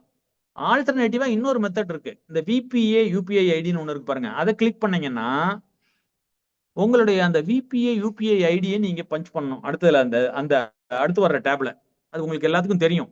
நீங்க ஜிபேல வந்து ரைட் சைட்ல மேல போய் டாப்ல உங்களுடைய பேரு கீழேயோ அல்லது போட்டோ கீழேயோ டச் பண்ணீங்கன்னா இந்த விபிஐ ஐடி தெரியும். அதுல உங்க இமெயில் இருக்கும், பிளஸ் அந்த பேங்க் நேம் வரும். அதை வந்து நீங்க இந்த இடத்துல போடணும். அதே மாதிரி அந்த விபிஐ நேரேஷன்ல ஆர்டிஐ மட்டும் போடுங்க. அதுலயும் சில நேரத்துல ஸ்பேஸோ வேற ஏதாவது எக்ஸ்ட்ரா கேரக்டர் போட்டீங்கன்னாக்கும் இது கம்ப்ளீட்டா நம்ம இவ்வளவு நேரம் பண்ண வேலை எல்லாமே வேஸ்டா போயிடும். அதனால வெறும் ஆர்டிஐ மட்டும் போட்டு முடிச்சிங்கன்னா ஆட்டோமேட்டிக்கா வந்து உங்க இந்த இது ஜிபேல வந்து ஒரு ரெக்வஸ்ட் போய் லேண்ட் ஆகும். அந்த இதை கிளிக் பண்ண உடனே உங்க ஜிபேயை ஓபன் பண்ணணும். நீங்க அங்க போய் வந்து நீங்க சப்மிட் கொடுத்தீங்கன்னா உங்க ஓடிபி கேட்கும். ஓடிபியை போட்டீங்கன்னா பேமெண்ட் த்ரூ ஆயிரும். பேமெண்ட் த்ரூ ஆச்சுன்னா ஆட்டோமேட்டிக்கா நான் ஏற்கனவே காட்டின இந்த ஸ்கிரீன் வந்துடும். ஆட்டோமேட்டிக்கா அக்னாலஜ்மெண்ட்டும் இந்த ஸ்கிரீன் வந்துடும். ஸோ அக்னாலஜ்மெண்ட் நம்பர் நம்ம அப்ளிகேஷன் சப்மிட் ஆயிருச்சு, அக்னாலஜ்மெண்ட் ஜென்ரேட் ஆயிருச்சு. நாம இத்தோட வந்து அப்படியே விட்டுறக்கூடாது. அக்னாலஜ்மெண்ட் மெயிலுக்கு வந்துருச்சுன்னு விட்டுறக்கூடாது. இமீடியட்டா நாம என்ன பண்ணணும்னா, இந்த வியூ அப்ளிகேஷன் ஸ்டேட்டஸ் நான் சொன்னேன் பாத்தீங்களா மேல ஃபர்ஸ்ட்ல, அந்த வியூ அப்ளிகேஷன் ஸ்டேட்டஸை போய் கிளிக் பண்ணி அந்த அப்ளிகேஷன் நம்பரை ஃபர்ஸ்ட் போடணும், பிளஸ் உங்க இமெயில் போடணும். போட்டுட்டு உங்களுடைய கேப்சா போட்டீங்கன்னா ஆட்டோமேட்டிக்கா ஒரு ஓடிபி அஸ் யூஷுவலா வரும். எங்க உங்களுடைய இதுல இமெயில்ல வரும். அந்த ஓடிபியும் போட்ட பின்னால உங்களுக்கு வந்து இந்த ஸ்கிரீன் வரும். இந்த ஸ்கிரீன்ல வந்து பாத்தீங்கன்னா கீழே அஸ் யூஷுவலா வந்து சேவ் அஸ் பிடிஎஃப் இருக்கும். அதை நீங்க கிளிக் பண்ணீங்கன்னா உங்களுக்கு வந்து ஒரு ஃபைல் ஜெனரேட் ஆகும். ஆனால் அந்த ஃபைல்ல நீங்க அடிச்சது எல்லாமே இருக்கும், படிக்கிற மாதிரி இருக்காது. ஃபார்மாட்டிங் அதுல வந்து சில ப்ராப்ளம் இருக்கு. அதுக்கு பதிலா அந்த ப்ளூ கலர்ல தெரியுது பாருங்க, TNSICRன்னு சொல்லிட்டு அந்த நம்பர், அதை கிளிக் பண்ணீங்கன்னா ஒரு ஃபைல் ஜெனரேட் ஆகும்.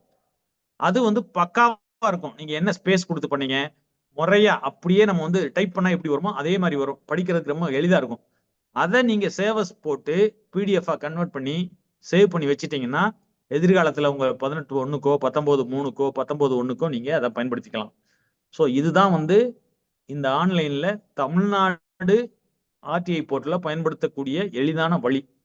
ஸோ இதுல யாருக்காவது சந்தேகம் இருந்துச்சுன்னா கேளுங்க, கிளாரிஃபை பண்ணுவோம். நேரம் இருந்தா அடுத்து வந்து சில விஷயங்களை பேசுவோம்.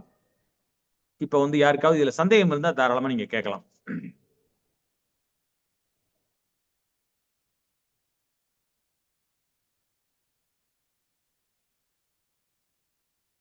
சரவணன் சார். சார் எல்லாம் டவுட் clear ஆ வந்து இருக்கு ஹேண்ட் ரைஸ் sir. பண்ணுங்க. Doubt ஒண்ணும் இல்ல ஒன்று sir. வந்து பேசுறதுக்கு வாய்ப்பு கொடுக்கணும். சார் நீங்க ஸ்கிரீன் ஷாட்டிங் வந்து ஸ்டாப் பண்ணிருங்க.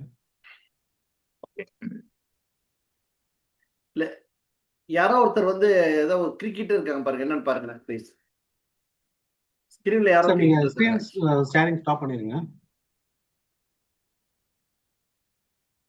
விஜயகாந்தப்பன் நீங்க அன்மியூட் பண்ணி பேசலாம். சார் வணக்கம் சார். வணக்கம், சொல்லுங்க சார்.